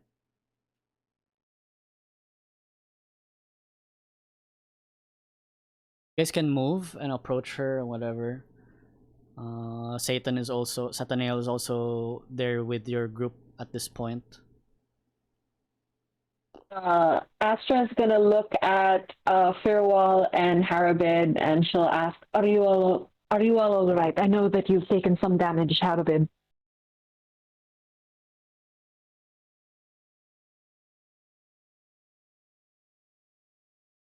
I am fine. This is Scratch. He doesn't like to admit that he's cold. He's cold. He's just got like really, really, really erect nipples. That's all. Yeah. And he's holding on to his bow that has fire to keep him warm. Are you all right, Harabid? Yes, just a teeny. I'm a little rusty, but I'm feeling up for the battle. Meanwhile, I'm writing a letter to check on my to the next time we went to go to a town, so I can check on my sales. Your sales.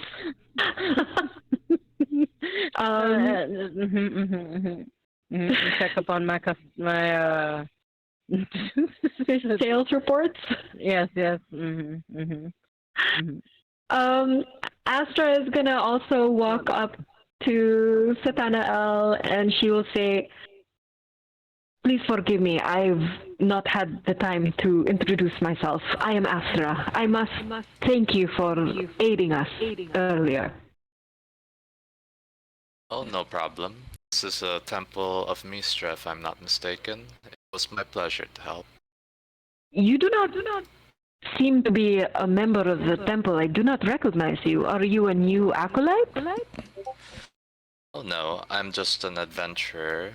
I think all of you are adventurers as well. You certainly don't look like you're all from here, looking at like how different everyone looks. Yes, they certainly would not pass the acolyte test. They are my friends. I am visiting. What brings you to the temple? Before I forget, my name is Satanael, but you can call me Satan. And then I say, as for why I'm here, Well, let's just say that fate brought me here. I'm here to help all of you. I have some intel I wish to share. We can speak about this when we're done resting. I think everyone needs to have some food and also some rest. The temple is not at its most hospitable right now, but please make yourself comfortable. I will talk to the High Mothers to see what else we can do to aid everyone around us. And then she'll go to the High Mother.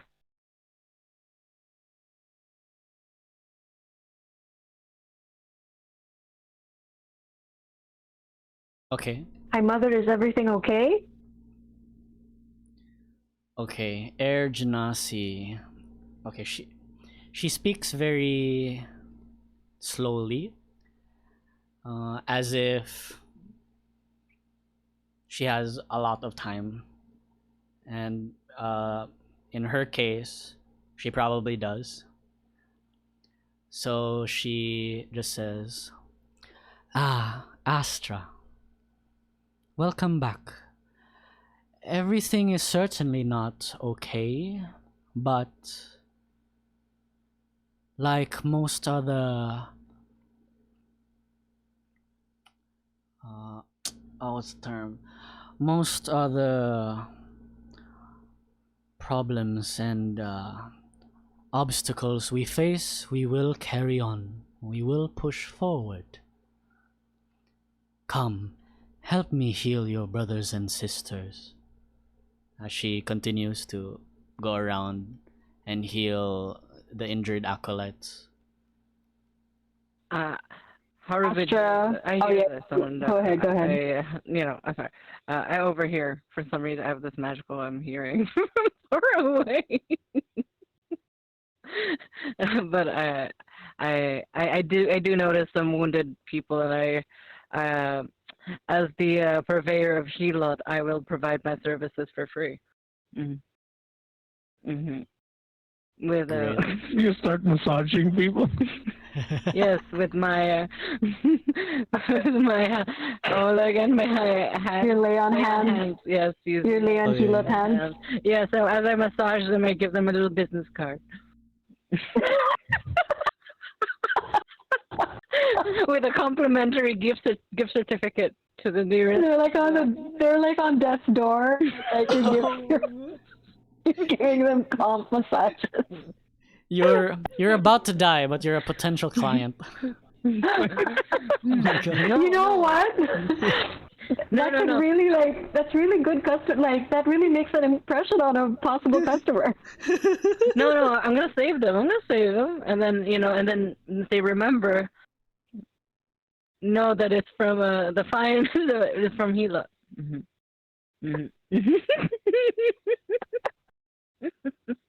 How do you feel about my monetizing my healing powers? I don't know. How does Tyr feel about it? He's the one that's giving you his powers.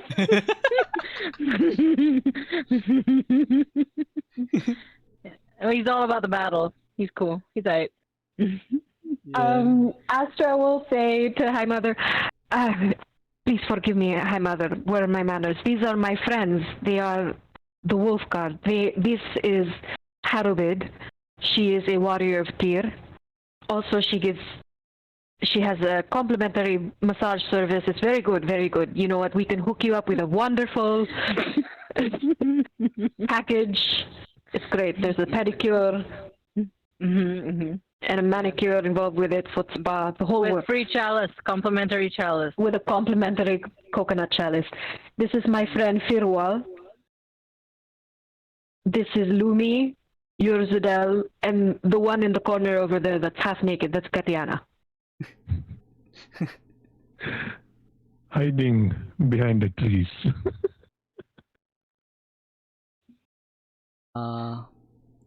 Oh, Haru. Okay, I just discovered a new potential business partnership. So I noticed Fir'ual. I'll go to him since I'm a member of the Tyr order. How would you like to have a partnership, and we can call it Tears for Fears Stop. I'm gonna stop. My people do not have time for money and monetary things. Tears for fears. But the more people know about you, the more your cause will. More people will know about your cause. Mm-hmm. Mm-hmm. Mm-hmm. I will think about it. Okay. All right. After Astra introduces the High Mother to the party, High Mother just kind of like has this curious look, and then she looks at Astra. Astra, my child, why have you brought outsiders here into our Temple of Mistra? Are they to join our monastery and become acolytes under Mistra as well? Oh, no, High Mother. I'm afraid they wouldn't even pass the first initiation rite, especially the small one in the corner. No, these are my accomplices. They are my companions. I've had quite the journey since I have left all those years ago, months ago. And she moves closer and like lays a hand on your cheek, the softest touch that you've ever felt. But you remember this feeling as she has done this to you before, and then she says, "Ah, yes, I have seen the growth in you, Astra. You make us proud." And she lets go of her hand, turns away, and starts heading in this direction while saying, "And yes, I agree. Your friends would make terrible acolytes." She's going that direction. Fir'ual actually hears that and he just nods. Astra follows High Mother, but she looks over her shoulder and she kind of like mouths like, "I'm so sorry."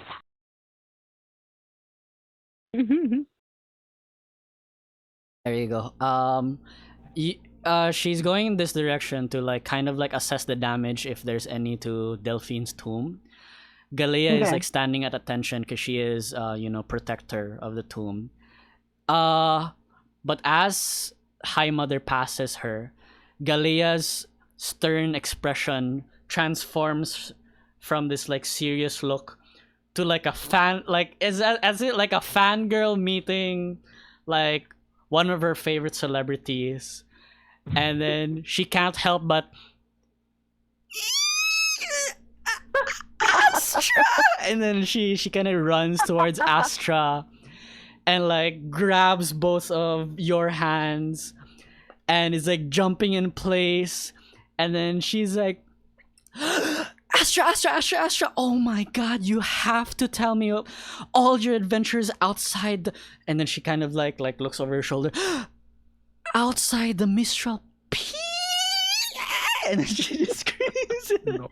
He's like, what have you done? Where have you gone? Oh my god, you're so buff, look at all. And then she's like her like hand like kind of like touches your bicep and tricep. Is like Astra flexes. Yeah. He's like, you have to tell me everything. Where have you gone? What have you done? And your friends, they're so. And then seeing like all of them as what Satan mentioned earlier, they look all so different. They're so weird, and I love it. And there you go. So that's Galea. You remember Galea as well. Astra will give Galea a hug, and she says, it's possibly too long to explain in this situation. We must have a meal together. The long and short of it is, I left the temple, met some friends, got into a fight, went to jail, fought a dragon, fought some demons, helped the kingdom. Like that was in the first few months. Every little thing that you add, her eyes just widen, and her eyes, by the way, guys, are this like pitch black color. Her face is this like pale white, but then freckled with this like pinkish skin. They're not like natural freckles. It's like old wounds that have healed, and they just widen, and her jaw drops like every single time you iterate all your like little adventures over the course of the past few months. And then she picks her jaw off from the floor and then says, yes, over a meal and over dinner and breakfast tomorrow and lunch and snacksies in between and training and... But you have grown up so much as well, Galea. You are barely any higher than my shoulder, and you've grown up so much. You look even stronger. You do not look like that little girl that used to steal jelly tarts from the kitchen. Oh yes. I'm now 5'10", 5'8" without the heels. But yeah, I've been training, and I'm... Oh look! And then she kind of like pulls out her blade, and then she extends it like towards this direction to avoid hitting you. She is well trained with the blade. As clumsy as she might feel, as she might seem, she is very poised. And as she says, "Oh, look what I can do!" Whoosh, ignites her blade with the same flame of Delphine's flame, a flame that is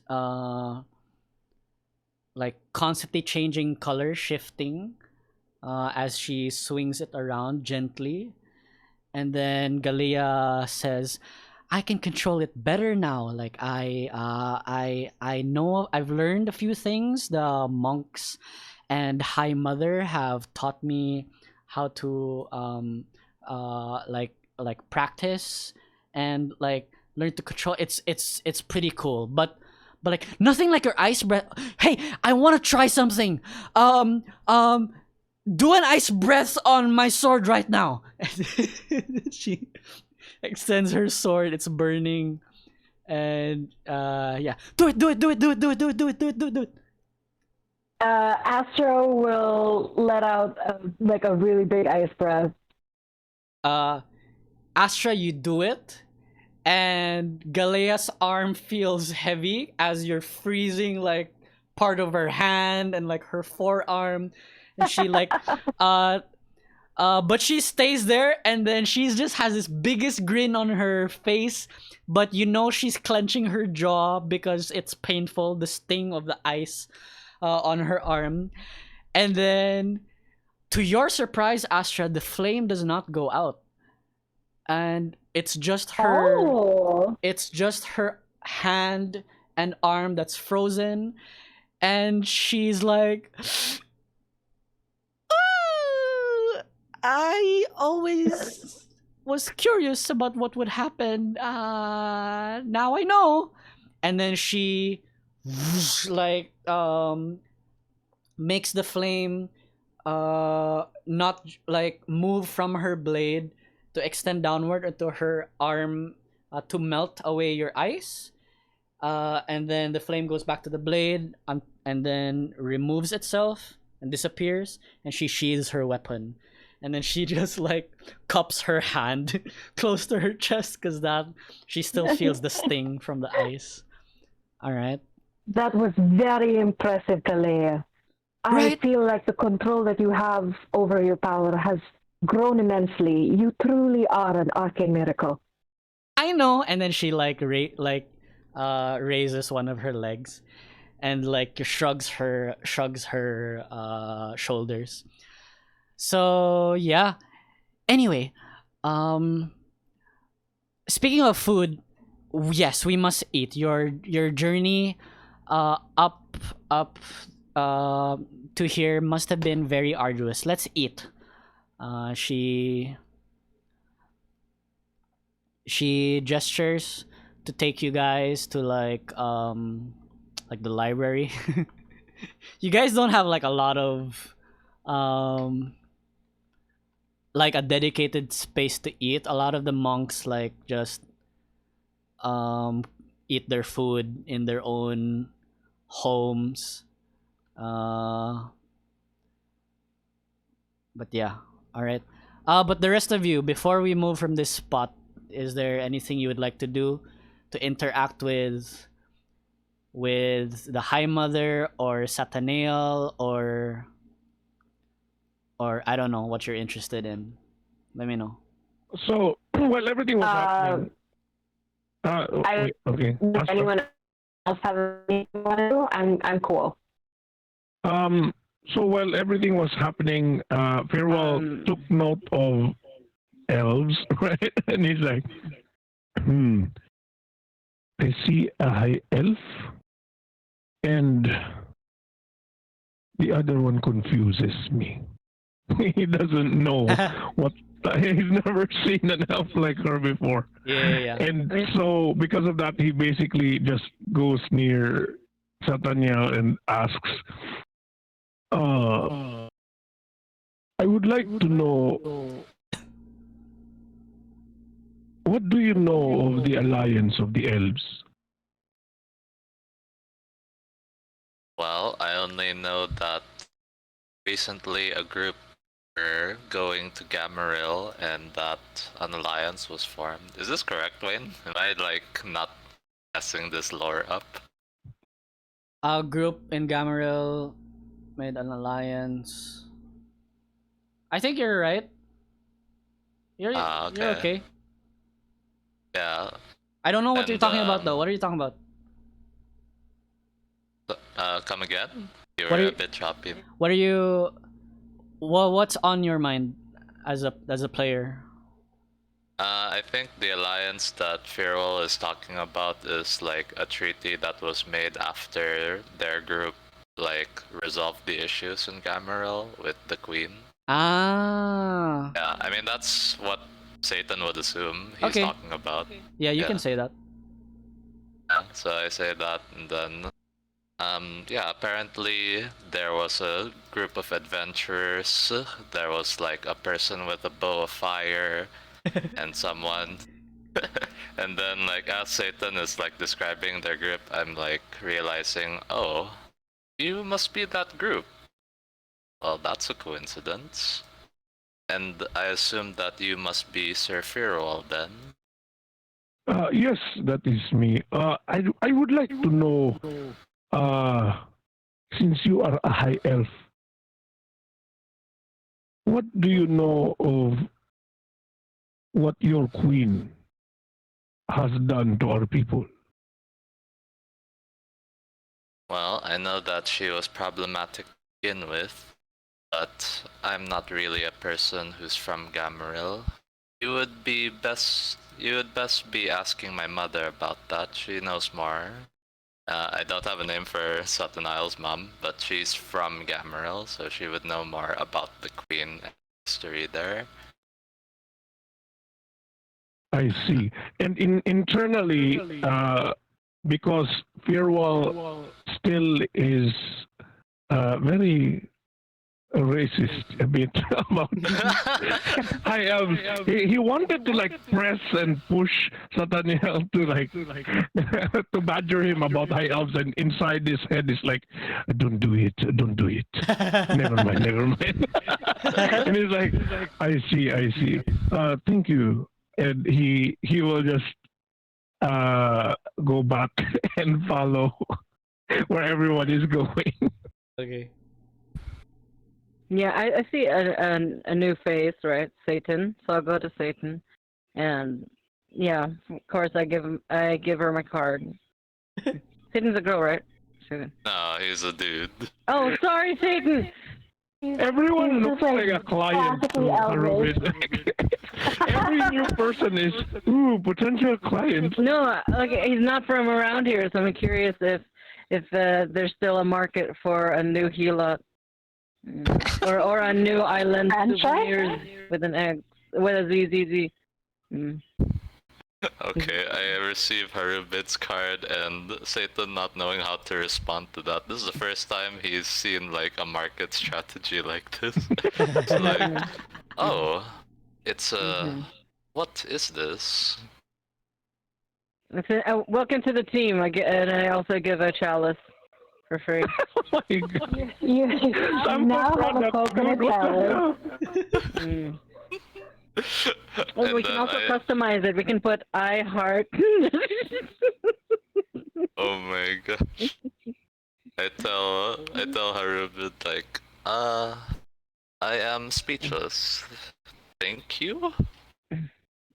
No, consider this a welcome gift.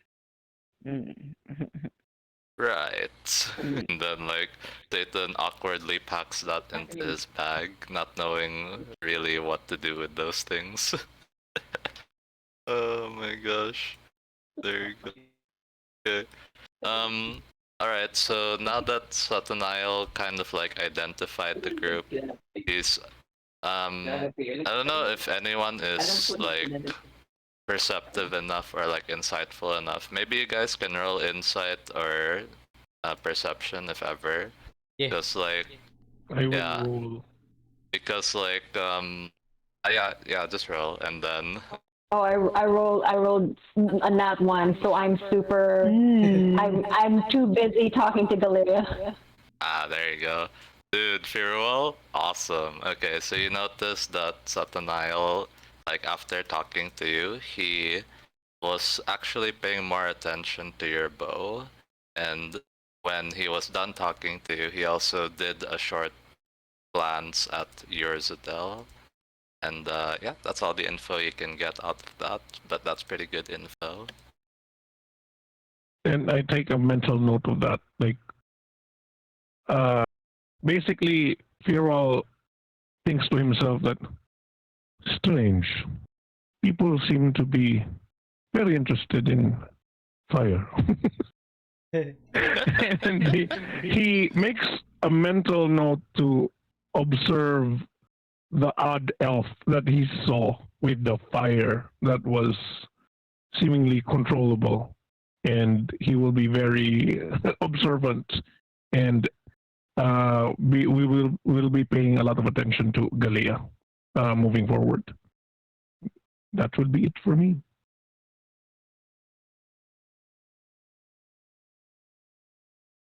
All right. Anyone else? Cool. Before we change the scene a little bit. Okay. Let me move you guys to the library.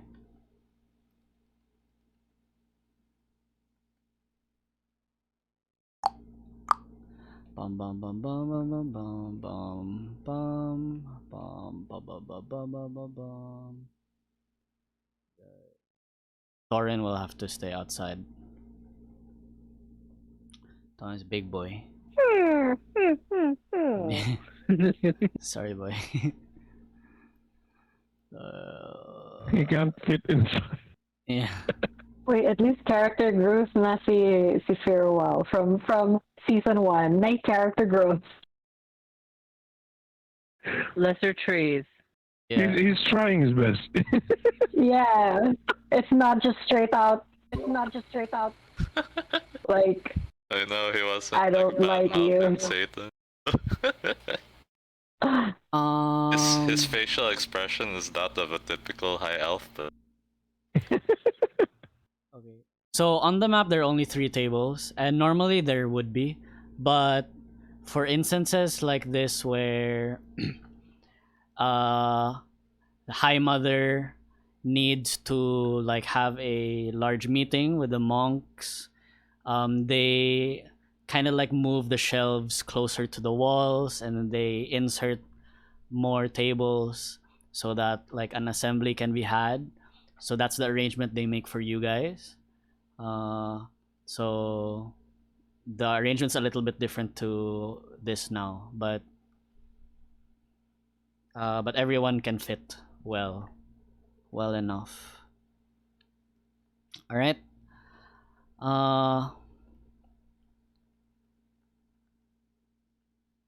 You guys will be served like a warm meal of like mashed potatoes and like mushroom soup, both warm, and a like a generous serving of like leafy greens. All right. Then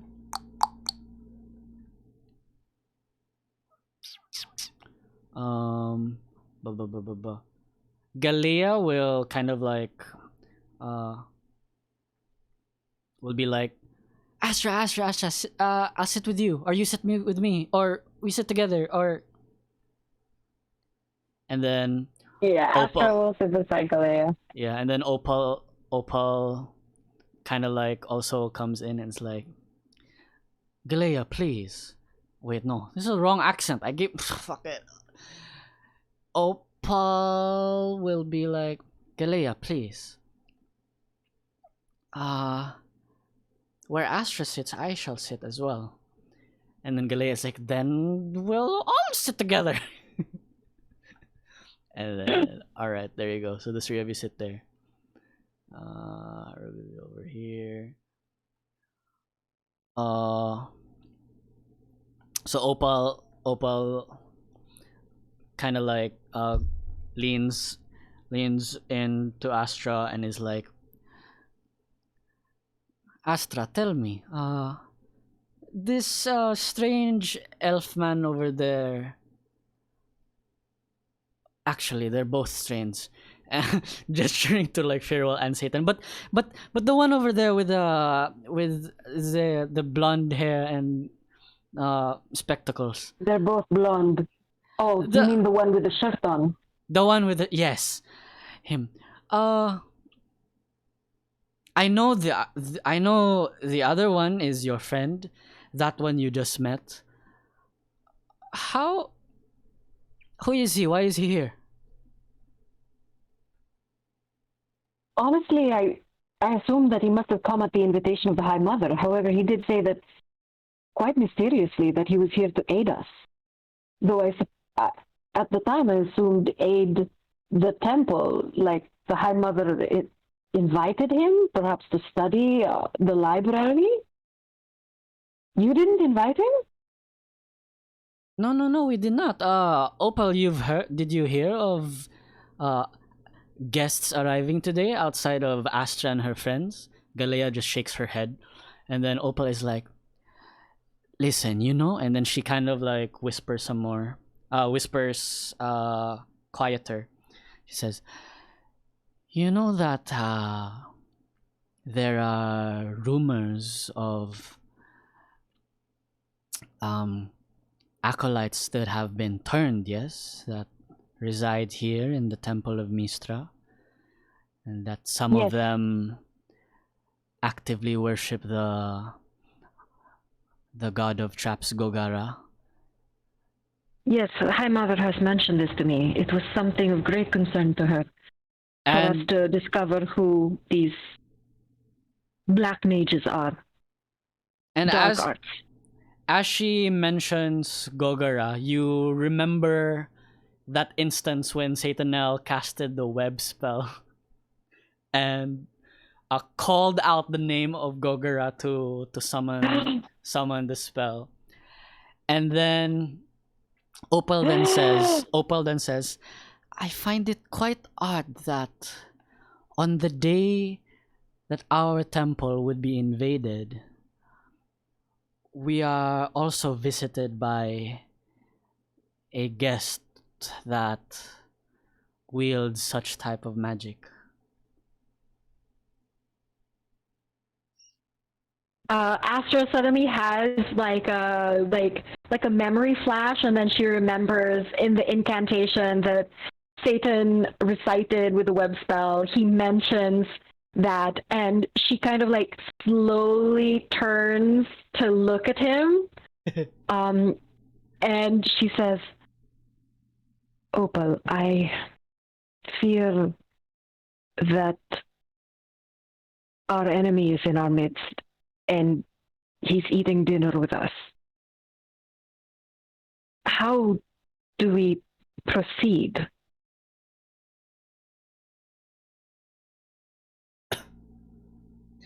Just knowing. Opal then says, well, we still can't prove that he's our enemy, and Well, he mentioned Golgara. I mean, anyone who mentions Golgara in their spells is quite suspicious. That is true. That is what was taught to us here in our temple. And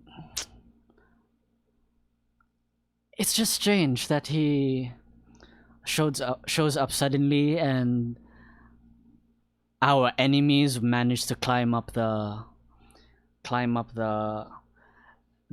peak, and he was also the one who sent that other creature home. Yes, the demonic one. In Very concerning. In our perspective, at first, it seems he was helping us, but would it not also be assumed that they were helping the demonic creature escape? No? Astra kind of like rubs her chin, and she says,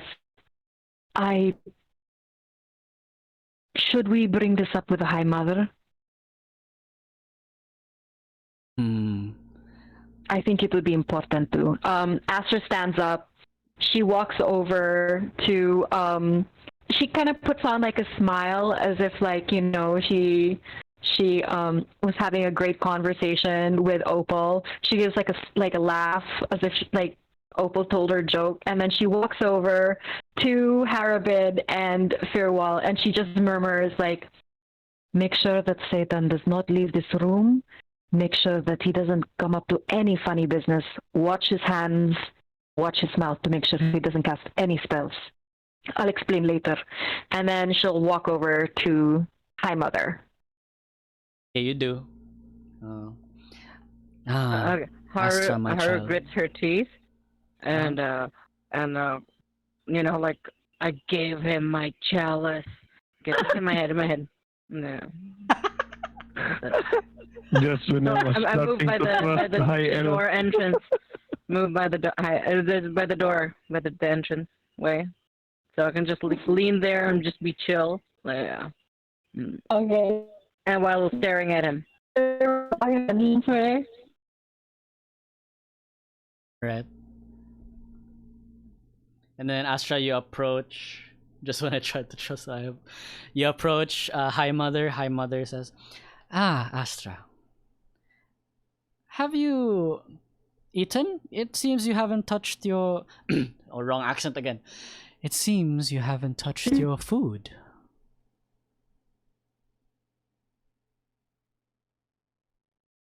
Mother, I'm afraid I have something of great urgency. Sorry, hang on, you're warforging. Do you recognize hang that on. blonde elf over there? Oh, sorry, can you hear me now? Better now. Is this better? Better now, yes. Hi, Mother, I have something of great importance to bring up with you. Something of great urgency. The blonde elf. Yes? The one with the shirt. We are concerned. Do you know where he came from?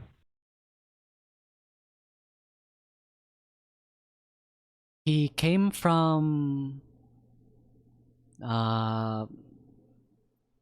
down the peak, I believe, and climbed up. Did you summon him? I did not. Hi, Mother. I'm worried that he may be part of the mages of dark arts, the ones that we have been trying to find. While we were battling the wild fangs outside, he used a spell and called Golgara's name. Also, he managed to banish one of them. This is all very suspicious. I worry we may have an enemy in our midst. Well, why don't you ask him? Really? That's what we're gonna do? We're just gonna walk up to him and say, "Are you the man we're trying to find?" And we're just gonna take you away now? Would you rather we attack him and That's the Wolfguard way, yes. Ah. She kind of like sits back in her chair, stirring her cup of tea. Takes a sip, long sip.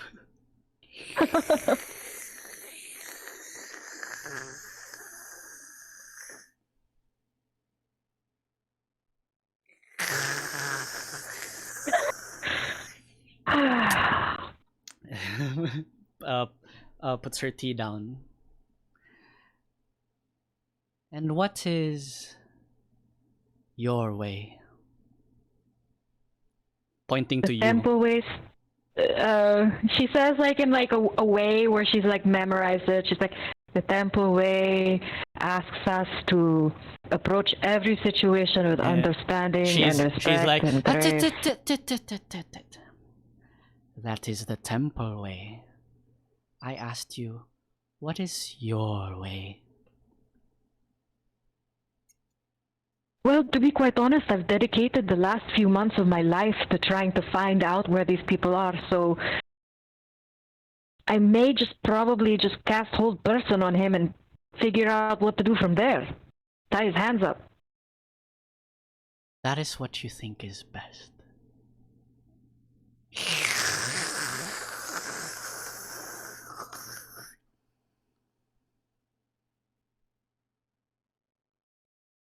So she's doing this whole like, I don't know, the experience will teach you the lesson type of situation. Astra's like, all right, I get it. All right, I will solve my own problem. And then Astra like walks over to Fir'ual, and then she'll say, Fir'ual, Satan seems to be something somewhat suspicious. I worry about him. He may be part of the mages of the dark arts, the people that I've been trying to find since I left the temple all those months ago. He mentioned something in his spell when he tried to help us that mentioned the god of traps. Should we try to hold him down, or do we try to do this diplomatically?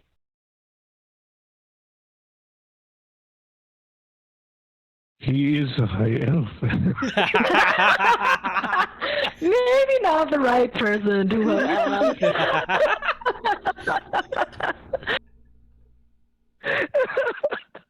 Right. All right, I guess we'll just try to do this. Okay, hang on. Linc, I need to ask if big if Satan heard this conversation between Astra and Fir'ual, because you guys are pretty close. I checked your passive perception. It's not super high, but it's not too bad. What would Satan do in this sense, at this point? Okay. Hearing about like what to do with me. Well, Satan would basically say, you know, if you just want to talk to me, I'm right here. Sure. I can say that happens. Astra will look at Fir'ual and then just like kind of mouth the words like, watch him. And then Astra will slowly walk up to him and says, your incantation earlier, I only just realized that you mentioned Golgara. Indeed, I did. but he's not the only god I mentioned. I think you heard me talking about Anagi right after as well. Are they gods that you worship? I don't worship any gods actually. I just happen to put them into all of my incantations. And then he kind of shows you his spell book. And then, I mean, so this has been something I've been updating a lot. So I'm just going to copy paste all of his incantations that I've made thus far. Okay. And then, yeah, that's what you're seeing in his in his spell book. Let me copy paste all of Satan's Quite personal incantations. for a wizard to Can I show roll spell. insight Yeah, okay. and also roll Arcana to sort of like see if like these spells are legit and stuff? Sure, dude. My insight's 17. Arcana My Arcana's is 11. All right. I feel like this is I have a great explanation for why your rolls are the way they are. Your insight check that tells you that Satanael isn't the vibe you're getting from him is quite genuine and innocent as opposed to your expectation that he's guilty, right? He's just genuinely like, for lack of a better term, like, this is how he casts his spells, right? He's creative in that sense that he incorporates the gods that are related to the different types of spells that are being cast, right? And the reason why your Arcana roll is low is perhaps the teachings that you were brought up with, or maybe that you've absorbed, were kind of like, I don't know, not as, you know, world encompassing, or like not very wide, not very broad, right? Very narrow point of view type of learning, a type of experience. And from a mage, a wizard such as Satanael, it becomes very interesting and perspective widening for you to meet like a wizard like Satanael who utters the names of gods that he does not worship, and like using spells that you would not use because they are usually tied to a god that you think of as evil, and yet, you know, Satan exists, and with your insight check seems like a nice guy. Okay. Yeah. Astra kind of like puts all of this together. You can see like her shoulders kind of visibly drop a little bit as she relaxes. She looks at Haru and Fir'ual and like kind of gives them like a little gesture to sort of like chill, like everything is stand down. Yeah, stand down, exactly. And she says, I apologize for the hostility, Satan. You must understand that all of these things lined up together was quite a coincidence, though I see now that this may not be true. I respond with, your caution is warranted. After all, you just got attacked, and based on what I understand, you're very on edge. Allow me to assist with that. And then Astra kind of like shakes her head, and then she kind of like rubs her forehead and at the bridge of her nose, and she's like, God, the High Mother is really just gonna give it to me this time.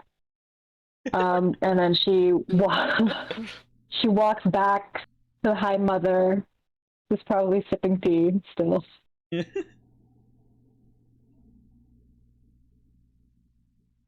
All right. You were right.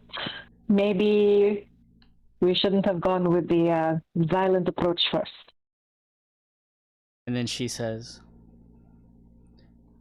my goal wasn't to make sure I showed you I was right. My goal was to make you make sure that you were right. Right. Right. I still have much to learn, my mother, clearly. Thank you for your guidance. We have a friend in Satan. His ways are very different from ours, but I feel he would be of great use to us. Yes, he told me in his letter that he had something to tell us all. Indeed, and I shall share that with you all now.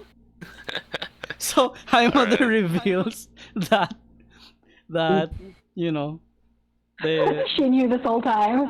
yeah, she knew this all. She told the truth. She didn't summon him. Satan told her that, hey, I'm gonna go there. So she was like, okay.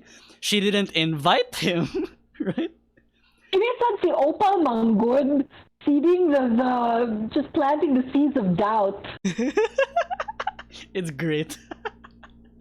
I love it. Nag-epal si Opal. Wow. All right, There but you that's go. why Sabi is the High Mother. Yeah, this is why she's a High Mother. That's why she's the High Mother. Astra's been hanging out too much with the Wolf Guard and their violent ways. There you go. Yeah. Okay, Satan was saying. Alright, so I basically tell the group that, see, I did come here, and I did say that fate brought me here, and that's just half the story. It was in fact a vision that I saw that this attack would be happening on this day at this time. And even if I had told the mother that this was going to happen, it would have happened anyway, because all of my visions come to pass. And then I tell everyone, because of this, I feel that this place is no longer safe for all of the artifacts that you hold. I'm getting this right, Wayne? Yep, that you're there right. are artifacts here. Yes, sir. Yeah. I say, the only hope to make sure all of these artifacts are safe is to put all of them someplace else, or perhaps even put each and every one of them in different places. There are advantages to each and also disadvantages, so I will leave it to Astra's temple to decide what to do.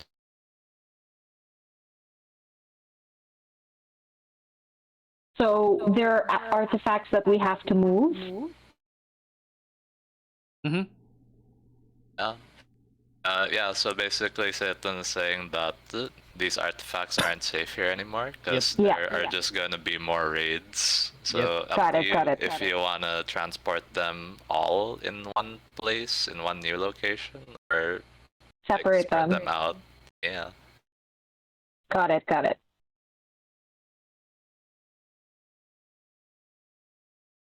And then I mentioned that for some of the weapon artifacts, I know a person who would be trustworthy to keep those artifacts. Would I know what these artifacts are? You sure would. I just don't have them listed out. Okay, no problem. Yeah, but one of them, because it was already shown earlier, would definitely be Delphine's Flame. Yeah. Yeah. So that would be one. That would be like a power that like a lot of people would covet. I imagine you do have like other magic items in storage and whatever. Yeah. Like a lot of them are like cursed, and some of them are just like your basic run of the mill like uncommon magic items like winged boots and cloak of protection. I think that it would be best if we separate these artifacts in different locations. Otherwise, once our enemies find out what location they are all in, it would just be the same story all over again. It would be best for us to split everything up.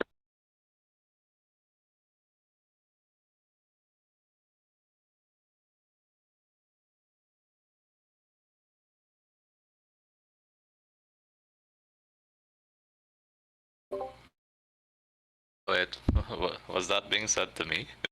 Oh, yeah. Oh, my bad. I thought you were talking to the... Or just like everyone, I guess. Oh, there you go.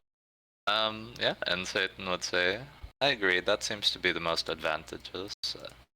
However, we will be spreading ourselves thin if ever we need to defend all of them. Be aware of that.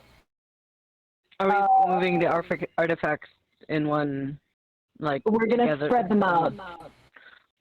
And so we're gonna go to different locations. It's gonna be a road trip. Okay. Um. Alright. Okay. We don't have to do that, or we can do like the road trip thing, but all of you are together and you have like majority of the artifacts with you, and then you have like a route that you drop each like magic item on with, right? At two. But because Astra session is supposed to end next session, we can't do like the whole thing, right? So Yeah. another option is there are enough, mages in the monastery to like have multiple teams, and then all the people inside this room right now could be one team, right? And Yeah, that's a good idea. yeah, you guys can transport like one or two or three like of the more important magic items, and then like a few of the uncommon ones, the few ones that are easier to acquire. But while this conversation is happening, Galea has this like huge grin on her face because it's for the first time in her life she possibly could leave the temple. Right? I'm so excited. So she's like, what was that about a road trip? That's what you got out of it. Yeah. She doesn't care about the raids or anything. Doesn't care about the artifacts. Defending like a road trip. Yeah. There you go. So, and then Opal pipes up and then says, Astra, I remember you mentioned before that your hometown is also like quite well defended, yes? Yes, this is true. So it's been quite a while since I've been back home. Oh, is there like you have a problematic relationship with your family over there? An ex that you don't want to see again, or What? No, I've lived in the temple my whole life, Opal. No, it's it's been quite a while since I've been back to see my family. It would be good to see them again, though I do worry that I've been on very many adventures, and I feel that they may have only heard part of them, possibly the part where I went to prison. And I suppose it is time for me to go back. So just in case, I may need to clear the air and let them know what's happened since then. Yes. But there's also the risk we bring if we were to transport these magic artifacts there, you understand. If we received a raid today and possible raids in the future, this could also happen to your hometown. You understand this? I understand. However, I shall speak to the council, the ruling government of Alfalj. I believe that they will help us And quite honestly, Alfalj is known to be a fortress, and they will be safe there. All right. So we will wait for their instruction. Galia is just like, Galia is just dancing in the corner of the room over here. It's like road trip. Yep. What else do I need? When there are roads, there are towns to visit. Potential new clients. Yes. Yeah. All right. Does Harrowbid like have a map where like you have all your businesses on it? Yes. Yeah. I got a. It's on my explorer's pack. Yeah. All right. With that, I feel like the rest of your time here, you plan and you strategize and you divide like what magic items you will be bringing, right? And then you split the people into the different monks and priests into teams. And then High Mother says that the next day, when you are all prepared with this, we will present it to the rest of the priests and monks in the temple and assign everyone to their roles, right? And but for today, after the fight you just had and the long and arduous trip that you experienced, I think it's safe to say that it would be a good time to rest. Yeah. All right. So, some of the priests clear out, like some rooms, over here, the ones beside the teleportation circle in a building. I'll move you guys over there. But except for High Mother is gonna be there.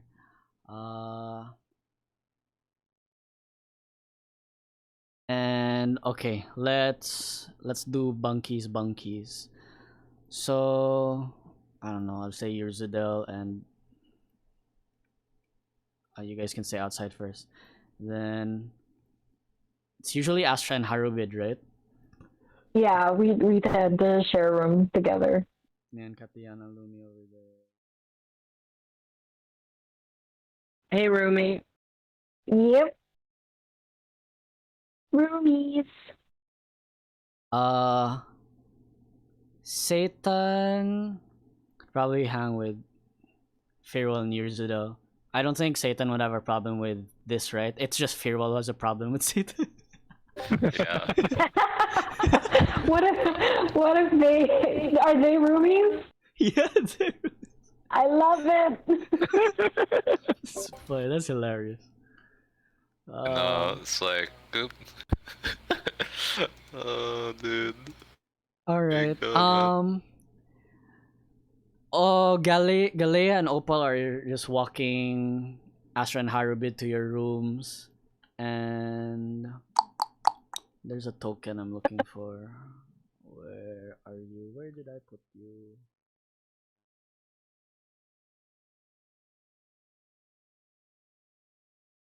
They're walking you to your rooms, and then they stop over here before saying goodbye to Astra. For the night, a good night to Astra. And then Opal hugs Astra, saying that it was good to see you, Astra. I'll see you tomorrow. Astra will hug Opal, and she says, "Yes, we must catch up tomorrow." Yes, indeed. And then Galea is like, "Me too, me too." It's like, let's tell me Right in the everything. moment. Yeah. Everything, okay?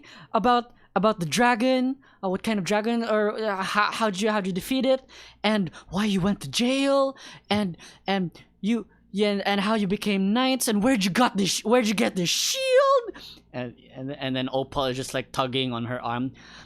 Come on, Galea, we must leave her. She's tired. And then, all right, and then they go. All right. Yeah, you guys are feeling tired. You guys go in. Haru, do you go in?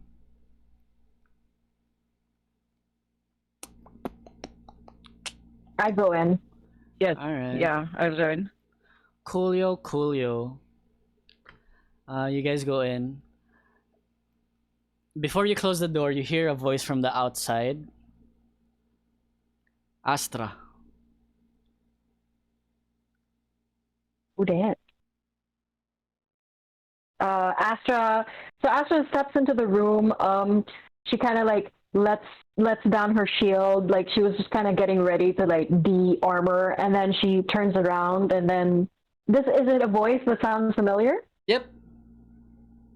Astra looks a little bit confused, and then she opens the door to look to see who's outside. It is Yella Natasha, one of your classmates when you were ever since when you were acolyte here, and all the way up to graduation. Got it. You know them. Sasha, is there anything that you need? And then you open the door, and then Yella Natasha has a good look at you, and then a look of disgust and horror fills her face. And then she says, "So it is true.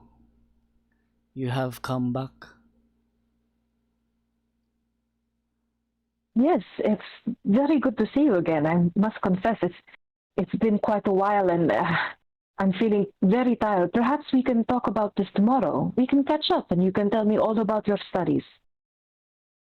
A big frown forms in her mouth, and then she says,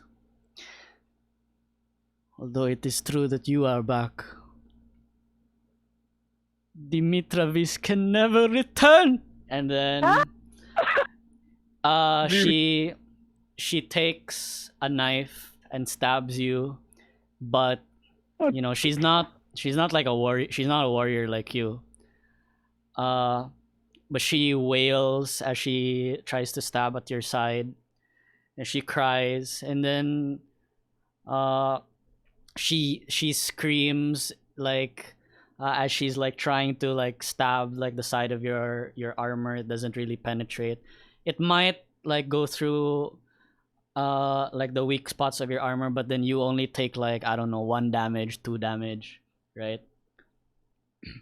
And then she continues crying and like sticking the knife by your side until she learns that it's not that useful, not that effective. She kneels in front of you, her arms still like kind of like wrapped around the sides of your body, and then she's like,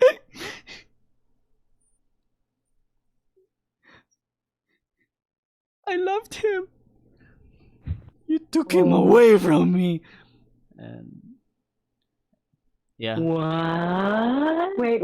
Is Harabin in the Harabin? Did you hear this, or are you just like in the room? Yeah, I was in the. I mean, just like you probably could. Planning. Yeah, business planning. I'm minding my own business. That's what I'm doing. Okay. I'll take her coupons that she gives us. Yeah. Mm-hmm. Astra will very gently try to take the dagger out of Tasha's hand, and she will say, Dimitri did that to himself. I had no choice, Tasha. His name's Dimitravis.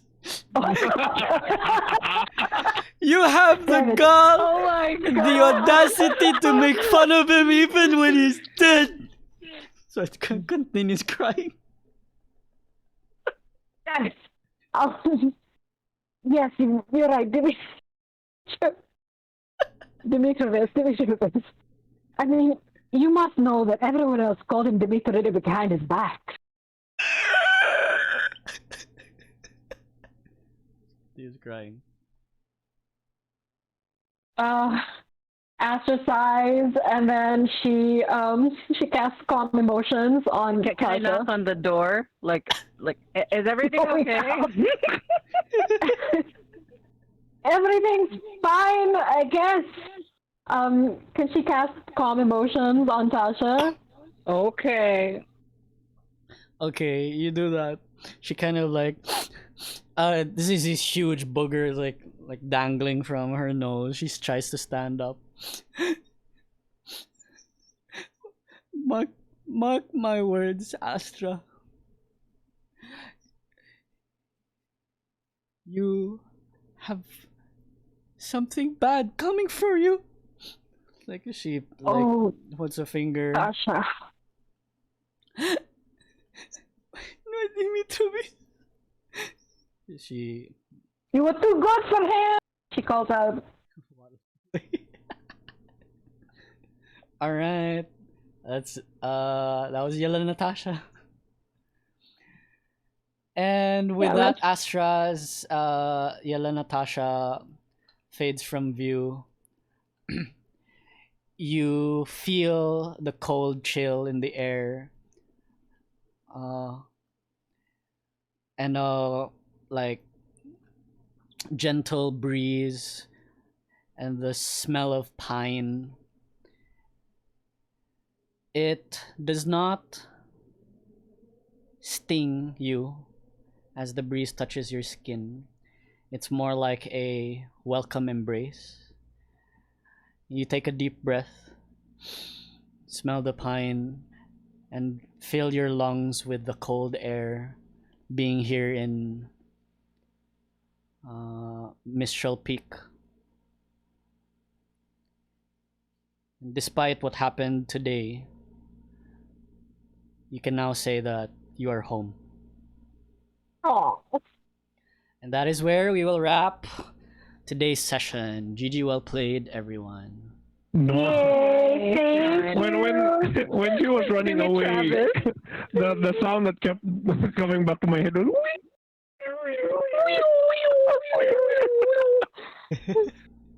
All right, GG, well played. I love that. There's a call back to the first season. Yeah. Dimitri. Okay, I'm gonna wrap the session. Hang on. Okay.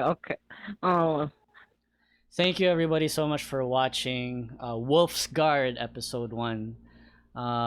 This was part 1 of Astra's arc. Next session will be part 2, and this is how we're gonna be playing this campaign. There's 6 players. Each of them is gonna have a 2-part act, and that totals to 12 sessions. I hope you guys enjoyed, and see you next time. Bye bye. Peace, love.